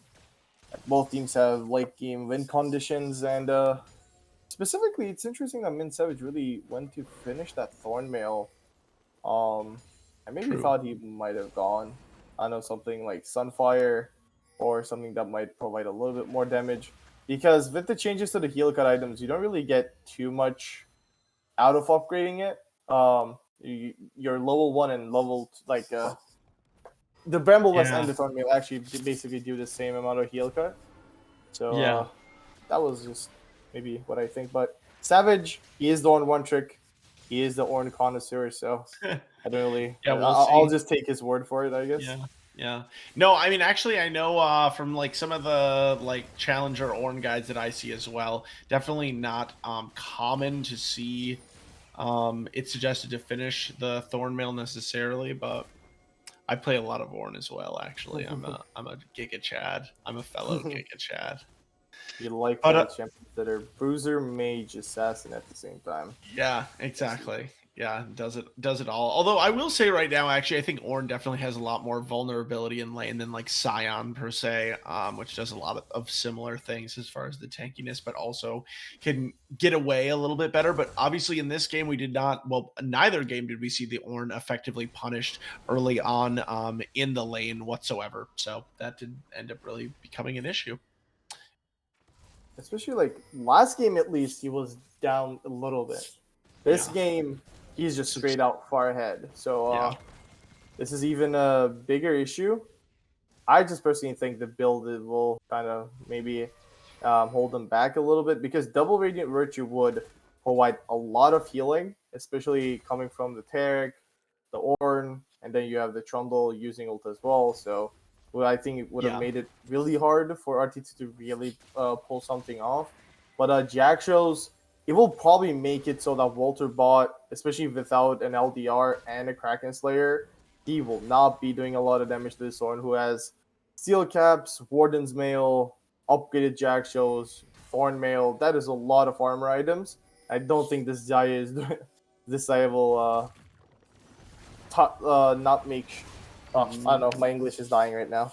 I understand. We Okay, understand. We understand thanks. what you're saying. Generally Oh, the speaking, is we TP. are going to see the dragon spawning up here. As Hot Handsome Guy is going to look for the engagement. Is running into 3 members. Might not have been aware of that right away, but now we're going to see the fight reorganizing itself a little bit as Mint Savage is going to have to dash away, and the flash in from a Vegetarian Steak who did get a lot of CC off, but it gets instantly melted. Ornald coming through and getting knocked up on multiple members, and it's looking very, very dire now for Tea Time, who has very low health bars on the backside of the fight. Dynal able to survive for a long time, but for what? A double kill coming through at the end of it for the Kaiser. That's going to be a full ace for Mint. Tax Evasion only losing their mid laner. A huge fight here 25 minutes into the game. We've got the Dragon being taken down by Mint Cronus, but the rest of the squad is headed over to the Baron. Yeah, man. Like we saw, the Vegetarian Steak was not able to really do anything. He just got bursted down as soon as he jumped in. He wasn't able to jump back out. And the Taric actually just negating so much in that fight, especially the like Swain not being able to do damage, instead just standing in between people and just tanking that damage. He's not that tanky right now into this game. And Rakan walks up, and I think he might just actually just die. Kai'Sa doesn't have killer instinct, so I think they're fine. But yeah, that is just like an ace into both objectives being lost, and RTT kind of in a rough spot at this point. Yeah, they're definitely finding themselves in a rough spot now. The gold lead has extended itself to over 8,000 gold, which is quite a bit for this point in the game. Baron having been picked up. It is now that soul point. I mean, still 4.5 minutes, but that is on the horizon if this game does even go that long for Mint Tax Evasion. So they have those scaling options on the table. And definitely Lucy Heartfilia looking very, very strong in this game on the Kai'Sa, navigating these team fights well alongside Benny. You know, I personally was a little bit surprised with how quickly and confidently they locked in that Taric, but after seeing the play of the champion in this game, I'm no longer surprised. Yeah, and sometimes Taric was maybe punished in the lane, so that might Yeah, just explain why they try to like just pick solid solo lanes and the jungle, which I personally am not really sold on the jungle pick. It's just like this specific game that worked out, but right. like normally Trundle is not that strong. But again, Yeah, it is something blindable just because the games are just mainly going to be the enemy team picking a tank jungler, so right. at least you might not get punished as much as a Trundle, and then you just pick a defending bot side, which ends up as Lucy Heartfilia just absolutely full item ahead. The top lane is a full item ahead. Lucy Heartfilia actually also has the Ornn upgrade on the item, so True. it is even more scary. Very, very strong for this case of Baron Oh, minions, as now the Camille is going to come in, and it is going to be the shutdown coming through onto Lucy Heartfilia, and now the rest of the fight is going to come through as well, as we're going to see the Taric ult doing a lot of work, but they're not going to be able to continue to dive quite down under this turret, so low health bars for RTT, and now it's going to be the Ornn coming forward again, and Mid Savage himself going to be claiming the kill onto the Swain. They're going to push into the base. They still have the Baron minions as they pick up the inhibitor, and they don't want to stop there. It looks like maybe they will, actually, as Benny's going to start the recalls, and they are going to back off. Not quite enough in the tank to end that game. I guess a little bit of a caster curse towards Lucy there. As soon as we were praising him, he just kind of just gets caught and then gives over a shutdown. But again, it doesn't really matter at this point. If like they can maybe kill Lucy, but everyone else is just so hard to kill for RTT.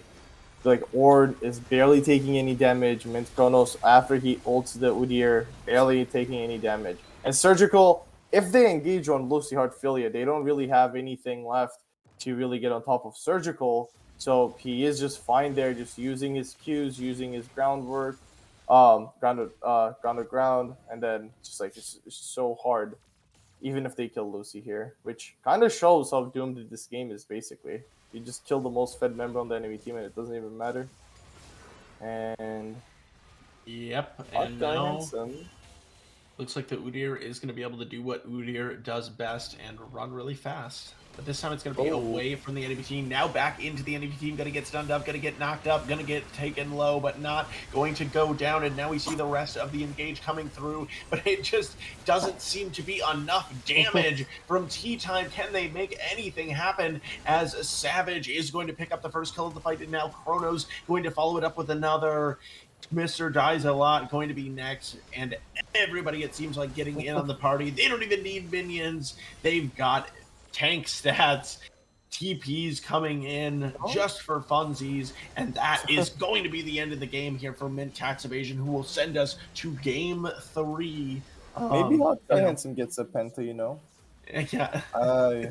We'll see. Sultan always hoping for the pentas, but I don't think that is in the cards, and that is going to be the series evened up, and we will go to a game 3 between Renge, Tea Time, and Mint Tax Evasion at some point, possibly. And there you go. Yeah, it's just I will say I feel like maybe the jungle and bot side didn't do as bad as for RTT, but just Camille being that far behind in the top side just definitely does a decent amount of damage to their game plan and how they were going to like approach this game, because the idea is that Camille is winning the side lane so that the enemy team is kind of forced to look for these 5v5 team fights and get Ornn out of the side lane. Instead, Camille was losing the side lane, so they had to move Camille and like kind of look for these fights themselves, which kind of they were just not winning at all. So Mr. Dies a Lot. Hopefully he will die less next time and the laning abilities will just go better. But until then, this game was a really dominant showing, I would say, for Mint. Yeah, and I feel like for Mint, definitely hitting different, not only with that Ornn in the top lane, but also Benny seeming fully connected to the game with that Tarek. So we'll see if Renge Tea Time with side selection again opts to go back onto that red side or not, and how they will approach the draft. But we're going to take a little bit of a break. In the meantime, we will be back in just a few moments for game 3, the finale of this series between Renge Tea Time and Mint Tax Evasion. Don't go anywhere. We'll be right back.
Hello, and we are back for the finale of this series between Mint, Tax, Evasion, and Renge Tea Time. And Sultan's bringing out the glasses for this one, this big matchup. And we're straight into the draft really, really fast, going back and forth. And there is the Ornn. First pick here for Renge Tea Time. They're not letting that one go into the hands of Savage once again. It made such a big difference last game. So they're just changing that one right away. I will be honest, it's just like it's been a really big pick for the first, I think, both games, especially. True. Like Yep. even game one, it had a really big impact in this in the games, and there was that Mordekaiser hover, and it did get locked in, which I think RTT tried to pick both of them at the same time so that Warren wouldn't get counterpicked. But I think this is the first game where like Camille is more of a skill matchup into Ornn. You really have to know how to pilot the champion. Mort is Right. so much easier to play. Right. You basically just beat Ornn. You just beat Ornn. There's nothing else. Ah, just hit Oh him with your thing. All right. Yeah, and it will be pretty much confirming that Mordekaiser into the top lane. Could be flex mid lane, like we talked about it kind of in the first draft, but probably not, especially with the Ornn picked up. And it's going to be that Trundle again. You love it, Sultan. Your favorite. We get it 2 games in a row. And this yeah, will maybe this will prove whether or not it was a fluke or not. yeah. If this Well, wins, Trundle is good. well, I feel like Trundle is I'm just actually kidding. maybe just better this game because there's even a harder tank on the enemy team. True. Like you That's a normally want great point. Mordekaiser to deal with the Ornn, but like this Yeah. way, you will be able to Trundle ult the Ornn, kill the Ornn, and then save maybe Mordekaiser ult for Right. someone may less mobile, like easier to kill, such as Yeah. Varus, or maybe if they pick another squishy Yep. champion. Also, Mordekaiser loves taking out junglers out of the team fights. I think game one, Mint Kronos was actually forced to build that QSS because otherwise you're just going to get ulted and it's going to be an issue. But this time, we're seeing an actually more aggressive jungler coming from RTT, which is Kane. Um, I don't know. Kane is one of those champions where in solo queue, I would definitely agree that he's super strong. But I don't know if people remember. I think it was Pika like a while ago on TSM who tried to pull Kane off, and it took him 20 minutes to really get the transformation because Right. people are just more aware of the Kane threat. They ward better. They will be backing out if they see the Kane coming through, and they're not going to fight him too much. They're just going to play to the wherever the Kane is, play to the other side of the map, and make sure he's not getting his transformation. And a Kane that doesn't have transformation by 15 minutes, I would say, is going to just not bring a lot of value Yeah. into the team fights. Even if he's like power farming super strong item wise, you really need either the assassin or the red Kane specifically in these team comps. We see the Senna being picked up, which kind of brings out the question: they can maybe flex Trundle or Mordekaiser into the bot lane as well. I'm just not assuming the Mordekaiser, but maybe the Trundle might True. be like a bot lane flex That could because be the killer spicy. comes through. He's able to farm. Senna is a Against the frontline to play with. Varus. Varus is Yeah. immobile, so definitely that could be some tech possible here from Mint. We have seen Benny play 2 melee support champions so far, so Trundle would at least kind of be in that vein. Not quite as many, not quite the engage tools of something like a Nautilus or even maybe a Tarek, but we will see here if Mint wants to round out their bot lane and potentially save their mid laner for the counter pick. That's what I would assume that they're going to do here. But nope. Instead, it looks like they are going to hover a bot or a mid laner. Mhm. Well, again, since Senna can just be that fasting ADC playstyle, they can just be super flexible. We saw RTT game one just flexing the Mordekaiser to jungle. Oh, that Okay. might also again. This is still a possible flex. Tristana can Yep. go mid. Yep. We actually have seen, I feel like, more mid Yeah. Tristana on a professional level at the very least right now. I think often to sort of round out the damage profile of team comps. When we do see Mordekaiser top, obviously bringing that AP. So that does make some sense. And so this does make nice use for Mint this time, second time around on the red side for them, making nice use of this counter pick status. And we'll see if RTT, they are going to pick up the Blitzcrank here. So you got to love that one. Interesting pick into Tristana, who can buffer her W to pretty easily deal with that champion. But Senna, certainly not quite as easy of a time herself. And so RTT will have to see what they want to put in the mid lane to finalize their team composition. The issue is there's still that possibility of just Morgana being picked, which would True. completely almost like negate the Yeah, Blitzcrank. And that would like be an if interesting farming one. Morgana does a lot of AP damage, which knowing that Mordekaiser will maybe more than likely be in the silent most of the time, Mint does need a little bit of AP. So maybe like a Yeah. farming full AP Morgana might not be the Nice. worst. Even maybe a Heimerdinger, right? Like Heimer did get True. nerfed, but into a Blitzcrank, which is like Well, really low range. and also actually farming Heimerdinger not as much so because there was Lilia? more like AP ratios that So were nerfed. So does that mean it's Trundle bot? interesting. I Yeah, would I mean, have to assume this to be a Trundle bot because or I it could feel be like unless it's Lilia Lilia is. mid. Lilia mid is like the one thing that could also, but I mean that's not likely. Yeah. I feel like what you're saying is you called it again early on in the draft. There could be a Trundle bot flex. I mean, I guess like definitely against the Blitzcrank. To be fair, like you don't really want to grab Trundle in, right? So like if anything, what Trundle's one struggle in bot is sort of his lack of like ability to get on the enemy 80 carry. So you certainly don't want to grab him. As I said before, Senna not necessarily in that same position, a little bit more vulnerable, but this could be a fun bot lane 2v2 here. Blitzcrank v Trundle support is not something that we have seen a lot of recently in organized competitive league. Yeah. My only issue with the Trundle support is that although you're farming, like unless he goes full tank, this Varus will be doing a lot of like Yeah. once Trundle gets pulled in, he did play with Halo Blade, so all he does is like 3 auto attacks into E, that's a burst damage, and then he can get maybe 2 more auto attacks into a Q, which is like almost lethal for an early game Trundle. Like Trundle, he gets tankier later on, but like most of that is thanks to not being able to deal with a lot of champions and just farming in the jungle. And since it is like a ranged champion, plus a champion that can maybe even possibly hook you on the turret, he does need to play this a little safer. They do have sustain with Senna. They can play it out, but it will require Benny to kind of be a little more careful with how he positions in the lane. They do have a really strong mid with Tristana, which I would assume will have the push mostly in the lane until maybe like later stages once Syndra gets like level 9, maxes the Q, and then eventually starts one-shotting these waves. But Mint looking decently strong. I would assume they have like 2 winning soul lanes, and then a power farming jungler, so they can look for maybe objectives, just maybe even some dives if they can get the waves synced up. But yeah, I really like what Mint is trying to do. Yeah, and definitely I feel like kind of we've got probably the most interesting team compositions coming into the third game of this series, which will of course be the final game to decide who is going to take this one home. And yeah, I mean looking at everything here, Sultan, and looking at the way that the teams played in the first couple of games, if you had to take a guess, who would you put your money on going into this final game 3? I will put my money on RTT just because Orn diff.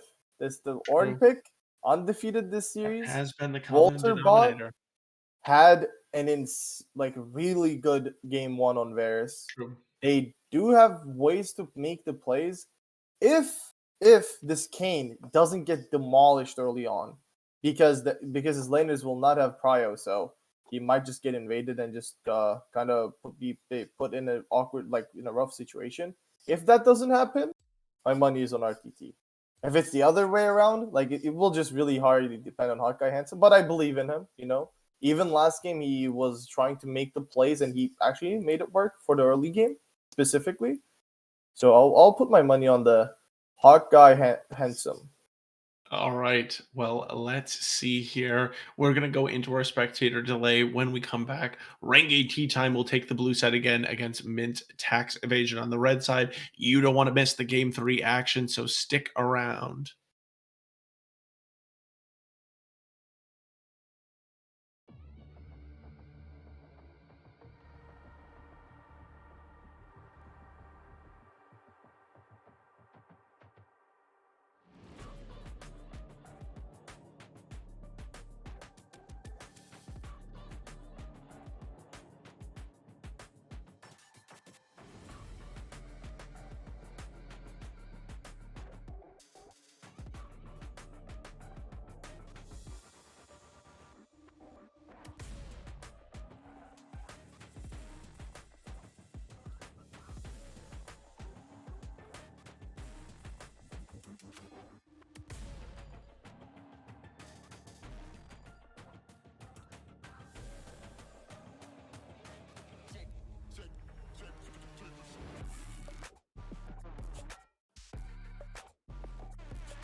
And we are back for game number 3 here of Mint Tax Evasion against Renge Tea Time. And we're going to see a stack here from Mint to prevent any funny business from coming through with this Blitzcrank. But it looks like at the end of the day, they're going to just do the same thing on the other side? Question mark. I am just not sure. I think Mint, was it Mint that did this game one where it walked up warded, but that ward just doesn't Why did they give any leave there? information. Because like Blitzcrank already face checked that bush. Just Yeah. walk up a little bit more and just put that maybe on the blue buff. Like you Yeah. might give the ward away, but Nope. at least you know you have the information of like where they're starting from. And I don't know, sometimes like those things do help people out a lot. I think they're just gonna pre-assume that Lilia will start from a bot. Lilia does like to start with a blue buff to have as Right. much to spam those Qs Yeah. as much as possible, and we see the casual, just a normal Kane start from the Raptors, Classic. and yeah, it's just too easy. Definitely. And yeah, so we will see just kind of a quiet start to this one with junglers starting on the same side of the map, but you know, Kane definitely often likes to go for those creative paths, is going to actually skip the red buff still for now, as we're going to see an early trade here down to the bot lane. An early exhaust was dropped on the side of Lucy Heartphilia, and now in mid lane, going to see some actions at level 2 all, and Tristan, we know, super strong when she takes that level 2. Dynal is going to be able to get out alive, but will have to burn a health pot and definitely going to be hurting from that early trade. Yeah, especially with the PTA. Once those first 3 Ooh. auto attacks come through, that Flash. was close. But oh, I also realized Benny is running the barrier, so in a potential hook landing, Benny will just be a little bit more tankier than your normal Trundles, especially at least in the early game. I just don't really understand the cleanse from Bolter, because what are you really cleansing this game? Yeah. Like maybe the Can't Lilia ult, cleanse pillar, so like Lilia ult is one of them, but you as Varus, you shouldn't even be in range. I'm just assuming he's Yeah. going lethality again. You should be like, you would be really Yeah. overextended like- to really get hit by that. And then Yeah. the only other thing that can really you can QSS is the Senna W, which is like, come on, who gets QSS for the Senna Ws, right? So kind of a unfortunate one there. yeah, it seems like maybe a Ghost might have been felt a little bit better here. Hopefully. But either way, vegetarian steak here no longer having the flash could end up being punished by some kind of gank later on. Obviously, right now Lilia all the way on the other side of the map, but that flash will be down for quite some time here. We did see it surgical thinking about maybe coming down towards that bottom side of the map, but pings coming through, and that's not going to be the case. Hot Guy Handsome though will get tagged by Lilia, who's going to do a lot of damage here. Should be able to pick up this first blood with the flash still available. Doesn't even need to use it. And Kronos just being able to pick that one up. Meanwhile, bot lane, we saw a fight as well. Both 80 carries going to go down. But Mint Benny, who will be the one actually picking up the farm in this situation, will be the beneficiary there. Now it's Surgical trying to flash forward and get the end of this kill. I don't think he has enough damage, though, as the bomb... What? Yeah. Uh, 2 turret shots being taken, and Dynal will pick up the kill there. It's going to leave us wondering what was going through the head of its Surgical. I don't even think that it gets the kill if he gets all the stacks on the bomb, to be honest. Well, maybe if he has Ignite, I would But have to think. But like, you're running TP, you already used your bomb. Why? Oh, and we Look are for the going to dive see a king. gank here. Bot lane, we'll see if they're going to be able to make anything happen. As Hot Guy Handsome doesn't have the knockup or anything at this point, is going to get rooted up. Vegetarian Steak getting a little bit faster, but not quite able to land the hook. So not a successful gank at this point. Dragon is getting close to spawning here. So with Mint Kronos coming down onto the bot side of the map, already picking up that blasting one, so is going to be accelerated on this Lilia level 5, especially once the level 6 comes through with the additional sleep. That's going to hurt. Recurve ball on Benny? Is he going Bork? I would have to assume it's Bork, because the only other item that builds into is Nash's Tooth, which I'm just not going to assume that is a good item on Trundle. But yeah, really interesting. But again, I want to talk about this. We kind of saw how weak Kane is for the early game. Like, he is getting a decent amount of stacks from like looking bot, and then like coming mid now, maybe like fighting Kronos in the top side jungle as well. But it will be really hard until he gets that. He basically just got tapped in that first fight, and then he didn't even like it wasn't even worth flashing for. But this Tristana is playing really aggressive, like just taking so much damage unnecessarily instead of Yeah. just like pushing it. Like they should be, I think, just looking for the dragon. Right. Like mid pushes, Lilia clears towards bot, and then you just get the dragon because you want to stack these dragons early on. The enemy team has really good scaling as well. Like you do have the Senna, yeah, you do have the Tristana, arguably like two of the best scaling ADCs in the game. But on the enemy team, you do have the Ornn, you do have the Syndra, you do still have a Lethality Verse that was going to do a lot of damage from range, and this game will start being an issue after he gets a transformation for the red. So I feel like earlier you get the dragons, the better it is, and we see Mint Chronos finally setting that in. Yeah, it looks like Kronos will try to pick up that first dragon. Not going to be contested, it doesn't look like. Benny even able to sit down in the bot lane at this time and gain, pick up some of that XP solo. So things are feeling pretty nice here for Mint Tax Evasion early on in this game. It looks like on the top side here, Mint Savage not managing to make his way back to the base just yet, but has still developed a bit of a CS lead here with this Mordekaiser. So, you know, definitely no like hard domination or anything, but doing their job. But now in the bot lane, we are going to see a fight starting to break up. But Mint Chronos has hit level 6. Good Able to get QSS. the double sleep here, but is just getting chunked down by multiple members. And Hawkeye Handsome is going to be the next one to fall, trading both junglers. Walterbot will be able to pick up the double kill before getting taken down, and the Tristana jump will be canceled there. A nice scatter the meek there from Syndra, ending that engagement. And at the end of the day, it will be a 700, about 800 gold lead. So a little bit of an extension of the Mint Gaming gold lead, but definitely still competitive from both sides here, with some kills being picked up by RTT as well. I guess Walterbot did use the cleanse pretty effectively, that one. Kronos did go for the flash ult, and he was able to cleanse, which resulted in him getting, I think, 2 more kills in that fight. True. Which is pretty much huge. He is really close to that Yumu's. Tristana is still trying to jump in and make the most of it, but he's actually down CS, which really shouldn't happen this early into the game as the Tristana in this matchup. Obviously, the death doesn't help him, but the pulls actually. And Kane is bot here, no flash on Heart. Lucy. He still doesn't have any kind of transformation though. No red Kane to try to get the knock up, and he's even going to eat that W from Senna. Not really going to be very meaningful. But Mint Savage here in the top lane definitely continuing to take advantage of this counter matchup. Still has not gone back to the base, but is extending the CS lead to over a wave now. So definitely starts to be meaningful. Vegetarian Steak is going to be in a little bit of trouble, as Mint Benny is going to be able to use the ultimate, and as well as that pillar. And Vegetarian Steak going down. Mint Chronos here to assist in the push, as it's surgical in the 1v2 is going to get hit by the unleashed power, but not enough. Just get 6. No.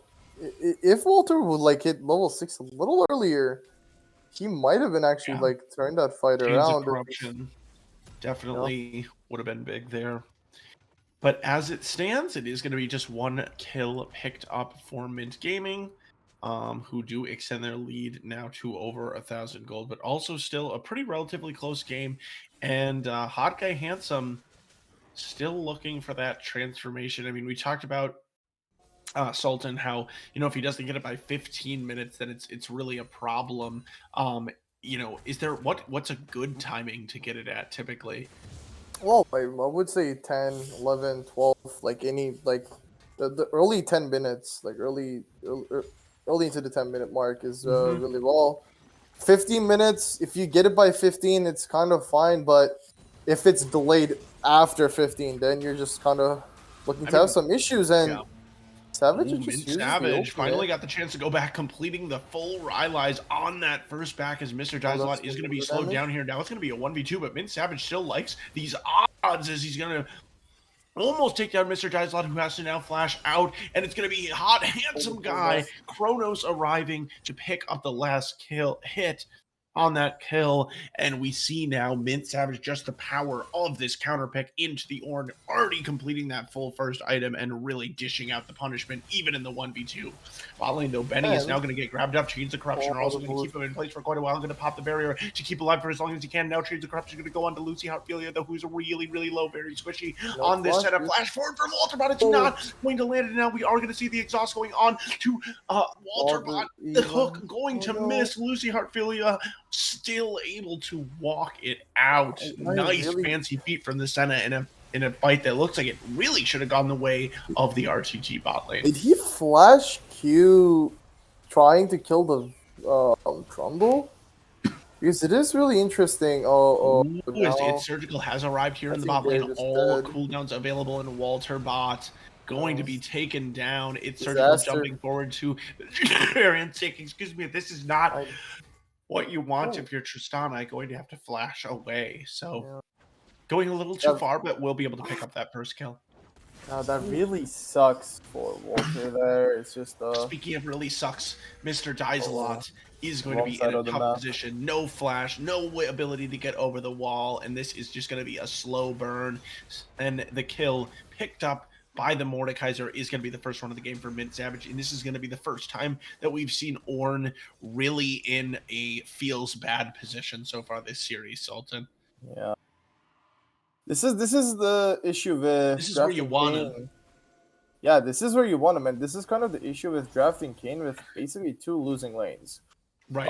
Like I can understand the Ornn pick, but just Kayn early into the draft, even into Trumbull, it doesn't do that well. Trumbull actually might have just run him down even easier than what this Lily is doing, because once the bite comes off, the slow, that will be really hard for that Kayn to deal with.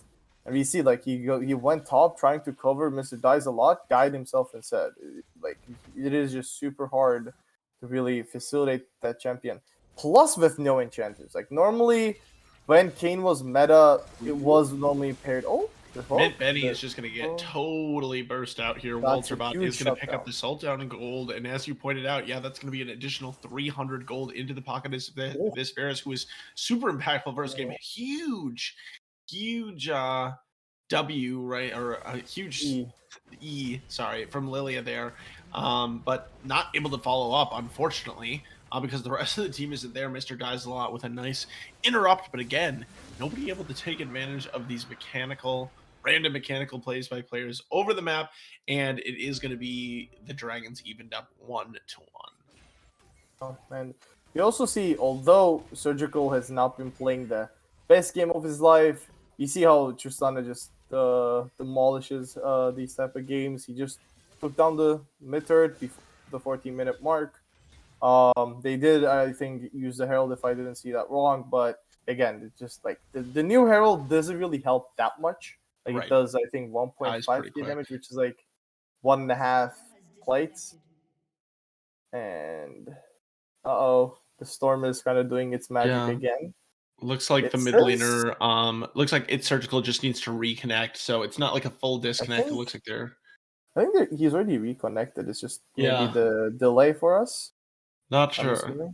We will see. Yep. Looks like we are going to be back into the game shortly, or already. So that's nice. As we'll be able to flip back over here. No action going on at the time of the pause either. So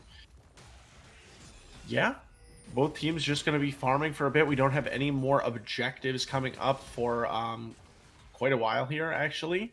As Mr. Jaislot going to continue to get punished, but we're going to see some fighting here to the bottom lane. This Mint Kronos is going to bring this Kayn back to the rest of the team. And what a great moment to get that a little bit of a stop. And now Hot Guy Handsome is going to be in a lot of trouble, but actually Vegetarian Steak instead it's going to be the Sacrificial Lamb. Now we've got Mint Kronos going pretty low as Walterbot is doing a lot of damage on the back line. Walterbot able to sidestep, but finally going to be taken down by the Senna. And now really low health bars on the blue side, and It's Surgical is going to go on a killing spree. Now is going to be under the turret, but they're going to be able to dive in not too long as a double kill comes through from the Tristana, and now the gold lead all of a sudden starts to expand very, very rapidly for Mint Gaming. 6.6k gold in the lead here 15 minutes into the game. Yeah, and this Kayn is not really hitting the mark here.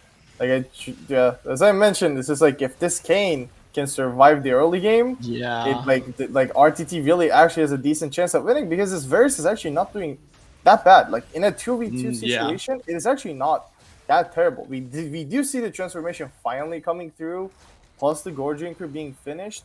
But I don't know. At this point, he's so far behind the game.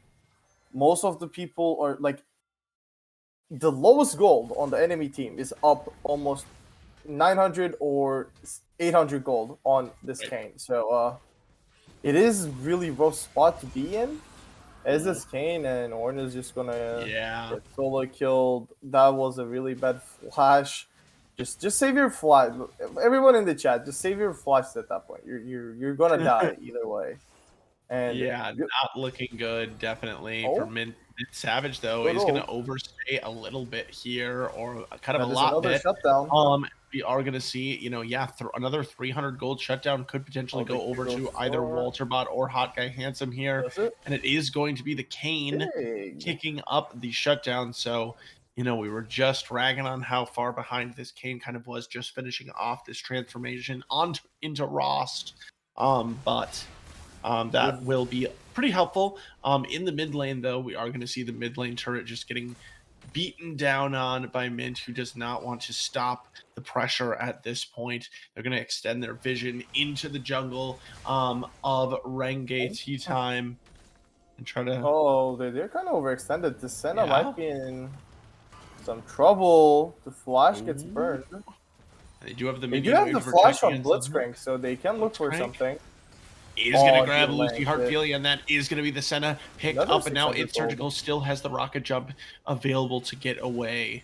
Mint Savage TPing in, not really necessary, honestly. There, I don't really think Mint would ever be looking for a fight, even if Renge Tea Time was going to continue extending forward. I don't know if that would have been very promising, but we'll never know. And that is just another kill going over to Hawkeye Handsome. And this is kind of just what you don't want to do as Mint. Like Ooh, you did yeah, a really good job of it's just a putting this guy little. behind in the early game. And if you give the Oh, shutdowns, the kills, oh my god, that's a this is why long you pick lane. Mordekaiser. Yeah.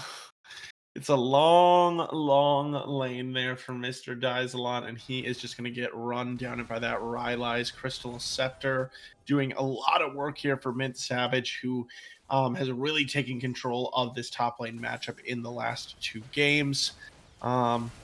Rift Herald is going to be, it looks like, picked up on the side of Renge Tea Time, but meanwhile, actual turrets are being pressured on the other side, although I guess the wave clear is going to come through here too. Maybe not. Uh, Yeah. Looks like mid yeah, lane will go down. especially with the We got the Tristana there. dragon coming up here in just about 3 seconds too. So objective focus from both teams, but especially Mint Tax Evasion able to secure more of these objectives. Well, I'm personally hoping Benny just doesn't finish that Thornmail, just finishes like a tank mythic instead. But yeah, I think the game is in a really good spot for Mint. They are kind of still getting these dragons. It really sucks that they lost that one mountain dragon to the enemy team because this Chemtech Soul potentially in the next 5 minutes would have been really big for how they're trying to play the game. It is a pretty tanky Mordekaiser right now. Lilia is going the Jack Show build, and like with them plus the Trumbull who built Orc, if they can get that, if they can get that soul, which would give them the extra buffs when they're below 50, it would really benefit their team fighting that much more. Plus, I think it is slow resistance and tenacity that Chemtech Soul gives. So Hmm. with those things as well, the Spare Assaults, the Syndra stuns, they won't be as effective. So it is a really good soul for men to have. And with the gold diff that they're currently sitting at right now, the game is looking pretty hard to come back from. Yeah, it certainly is. I mean, still the gold lead has been sitting around 8K for some time, but that is definitely substantial. And, with the wards around the map, we definitely see a lot of control. Kane has managed to get around the back, but it's going to be Walterbot having to use just about everything to try to get away. But Vegetarian Steak becomes the target instead and is going to end up dying off. Mint Kronos will get stunned up by the Syndra, but there's nothing to follow up. And it just seems like there isn't quite enough damage for this Renge Tea Time team to get them over the line. I don't think the inhibitor turret is realistic at this particular moment for Mint, but they're just going to continue claiming every last bit of the jungle from the enemy team and possibly, think about a Baron start here, even though we're only at pretty soon, even though we're only at 20 and a half minutes into the game. And Tristana did finish the Quick Blades, which is, again, another really big power spike for them. Jack Show came through. 2 important items for the Mordekaiser is also finished. Senna is the only person, like the bot lane is the only 2 members on Mint that are really not that far ahead against their counterparts, which is mainly because Walterbot did get some of the shutdowns in the 7 kills that Mint kind of gave away. But only the Varus being this strong just doesn't really help.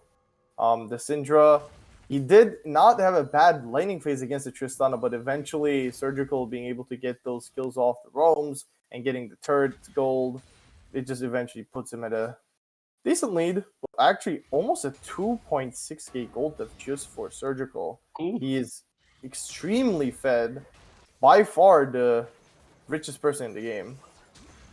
Yeah, I mean, and it definitely kind of seems like Mint was able to accelerate this one a little bit faster than we saw either of the other 2 previous games. So maybe feeling a little bit more comfortable here finally. But they are, looks like a minute and 40 seconds on the next Drake. We'll see how they try to, move about the map until then. Kane possibly in a little bit of trouble here as Benny's going to look for the 1v1 fight. Almost landed through the wall. Oh. But, that will not do much. Bolt's not going to get really any value there, as Hawkeye Handsome is going to land the knockup barely there at the end and be able to walk that one out. That's going to be it for that particular engagement. We finally see the Eclipse also being completed for Lucy. And with every passing minute, hopes for RTT to really come back into this game is really, really diminishing. It's just the only way that I can see them coming back is maybe this Syndra gets 2 shutdowns. Like he gets the Lilia shutdown plus the Tristana shutdown, because I just don't think this Kane will be able to do much for the rest of the game. Varus, he is already strong. I feel like him getting that far ahead, that much more far ahead with the poke damage, might not accomplish too much as well. But if the Syndra gets to a point where she can just delete its Surgical with a maybe 2 ER, that might be like a win con for them. Yeah, and it does seem like until then, for RTT, they do miss some of that sustained damage, even with Walterbot, as you mentioned, performing pretty well. It does not, with this poke, Varus really not going to be able to have quite as much of an impact in the team fights. But speaking of that, Mint Benny is going to get pulled in and instantly taken down at the beginning of the fight. Hawkeye Handsome is going to be dropped really, really low, and It's Surgical eventually going to make him fall with the burn damage coming through. Now It's Surgical jumping forward very aggressively, but not able to be punished. And it will be a 1-for-1 so far on each side, but Dynal going to get rooted up, and we are going to see the Mordekaiser ult coming through here as well. Mint Savage coming through, grabbing the kill onto Dynal, and now just continuing to rampage through the back line. And that fight escalated very, very quickly at the very, very end there, and it became a 5-for-1. The Baron going to be the next focus, it looks like, for Mint Tax Evasion. They're not worried about the dragon. They're looking for the big prize. Yeah, especially after Mordekaiser got the ult on the Syndra, there's not much Dino can do. He just basically dies, waits for his fate in the Death Realm, and once he gets out, I think Mint Savage was in the middle of 3 people, slowing them with Rylai's, doing his damage, and at that point, there's just not much that you can do as the other members that stayed alive during the they that was able to survive the first phase of that fight. But now you're seeing the resets. Mordekaiser 3 items in, Surgical 3 items in, and it is just looking that much harder. Who is in the pit? Is that Mr. Dice a lot? And we are going to Ult see comes Mint Benny through. once again getting Oh, they're grabbed losing out. it This over time the actually wall. able to survive it. Now flashback into the pit. Still alive. Just got grabbed over only to kill the enemy jungler and make it out. Nice work there from the Trundle. And now we're going to see this replay here. Very interesting sequence of events. Yeah, and I'm not sure how Mr. Dice a lot ended up in the midst of that fight, but yeah, it's just this game That's what pick. happens when lethal tempo procs on Trundle. Indeed. And this game pick really struggling.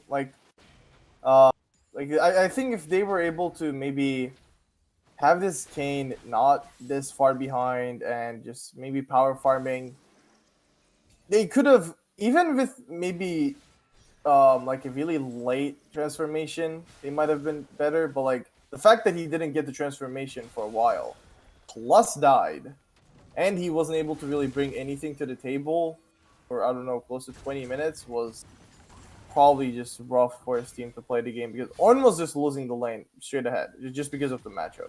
Mid lane was just being perma pushed in, but you can't really capitalize on that as a king jungle.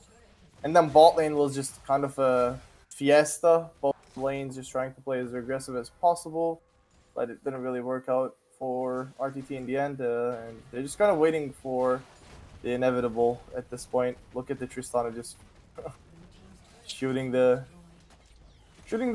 small cannons in the mid lane. Yeah, surgically removing the towers from the map based on the name there as Hawkeye Handsome Wait, is gonna actually be able why to is he get running in a away? fight He here. just one shots, no? Okay. We're gonna Press move R. away from it here, and actually, it looks like He's Hawkeye actually Handsome is winning gonna that. be able to pick up the 1K gold shutdown. So that's really, really big. That's balanced. For the Kane. I don't know Oh. that it's actually going to matter here in this game, though, because the rest of the team is pushing into the base, and Mint Benny is going to be the one hitting down on Mr. Dyslot here. They're going to be able to pick up the kill. Hot Guy Handsome has that 1K gold in his pocket, but will he even be able to get back to the shop in order to spend it? It looks like yes, as Chronos continuing to push into the base, and now they're going to possibly go back and consider getting the middle inhibitor, or they'll just continue playing around as vegetarian steak. It's still the ultimate from the Mordekaiser. They're just running around. We got lots of people running in circles here. Not many people dying. It's Come going on. to be the last turret. Last inhibitor turret now is the focus in the bot lane for mid-tax Evasion. They're going to follow with the inhibitor flash forward here. Dynel is going to be in the death realm against mid Savage, who is going to just straight up miss that Q. But now we are going to see the Kane going into the backline, was able to pick up that Black Cleaver with the money, but not going to be able to make very good use of it as he will go down. Shut down, though, by Walterbot onto Chronos. Let's see if they can prevent Mint from ending the game right here. Mr. Dyslot is going to get rooted up, and it looks like Mint Gaming will, in fact, limp out of the base. It's surgical, not teleport was not quite off of cooldown to be able to join the team for a potential end to the game quite yet. Yeah. Sending it anymore would have been pretty much griefing the game almost. There is just a Chemtech Soul in 1 minute and 12 seconds, another Baron right after that, so they can just do Dragon into Baron. They already have 3 inhibs open, so after that it is pretty easy to end the game with the Baron push. The shutdown that Hot Guy Handsome was able to get, I don't think it really matters too much. That just shows off that 2-6 Kane is just stronger than 7-1 Tristana, which is really balanced, right? Right. Yeah, I did take the Flash, as well. Tristana, I don't believe had Yeah. Flash available at the time, so definitely does not feel super fair. But I don't know. I don't think at the end of the day, I'm not sure how impactful It won't matter. it will really be. At the end of it all, that's really, the main thing that Hot Guy Handsome did throughout this entire game. The early game definitely struggled to make anything happen. I mean, not necessarily because of like being a poor, bad player or something, but like we pointed out, just this Kane really not able to do anything as far as ganking an early game goes until that transformation came through. And it looks like Mint will be content to take the safe end to this game. They definitely want to make sure that they win this series, picking up the Dragon Soul before finally coming through for the full end here. Yeah. Baron is also up in 20 if they wanted to be extremely like, exhaustive, which they might be. I think they can just end off the Chemtech Soul, but maybe they are Nope. taking the safe route. I guess they just want to choke the enemy team out with Yeah. 6 super minions Baron buff.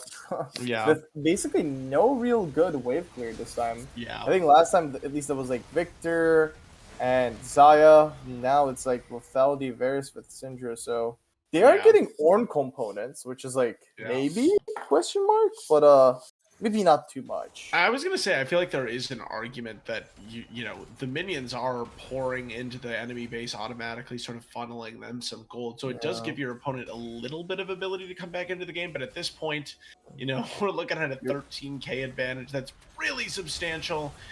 At this point in the game, 31 minutes in, and it's going to be Mint Gaming pushing those super minions all the way to the Nexus turrets. We'll see if they're able to finish this one off right now. If they're not, I would be pretty worried for them, as the second Nexus turret is already going to fall. Nexus is going to be the focus soon here, as we're going to see some fighting back and forth with the super minions hitting on the Nexus. Come on, super minions. Come on, guys. No comeback, I don't think, as it is going to be Mint Gaming Tax Evasion coming back and reverse sweeping the 3-game series with a victory here, putting themselves to 1-0 in conference play and 2-0 overall here in this CCS Intermediate League. Yeah, and to be honest, game 1 really made me have a lot of expectations for RTT because they really had some really good like gameplay game 1, but game 2 and 3, especially, I feel like the top lane really was not able to perform to what he was able to the game 1, and it's just like the jungle eventually, especially game 3, Hot Guy Handsome was shut down really hard. That Kane pick, I will say Walterbot, Vegetarian Steak, and Dino, they did play decently. At a decent level for all 3 games, but yeah, I think some maybe the draft and also like in-game mistakes really costed RTT this series. Yeah, absolutely. It was a fun series, but at the end of it all, it is going to be Mint Tax Evasion grabbing the win. I think I'm trying to see here. I think we're just going to be calling it a night for now. Definitely was a super fun series though, and I appreciate you all joining us for it. This has been the CCS Intermediate League once again.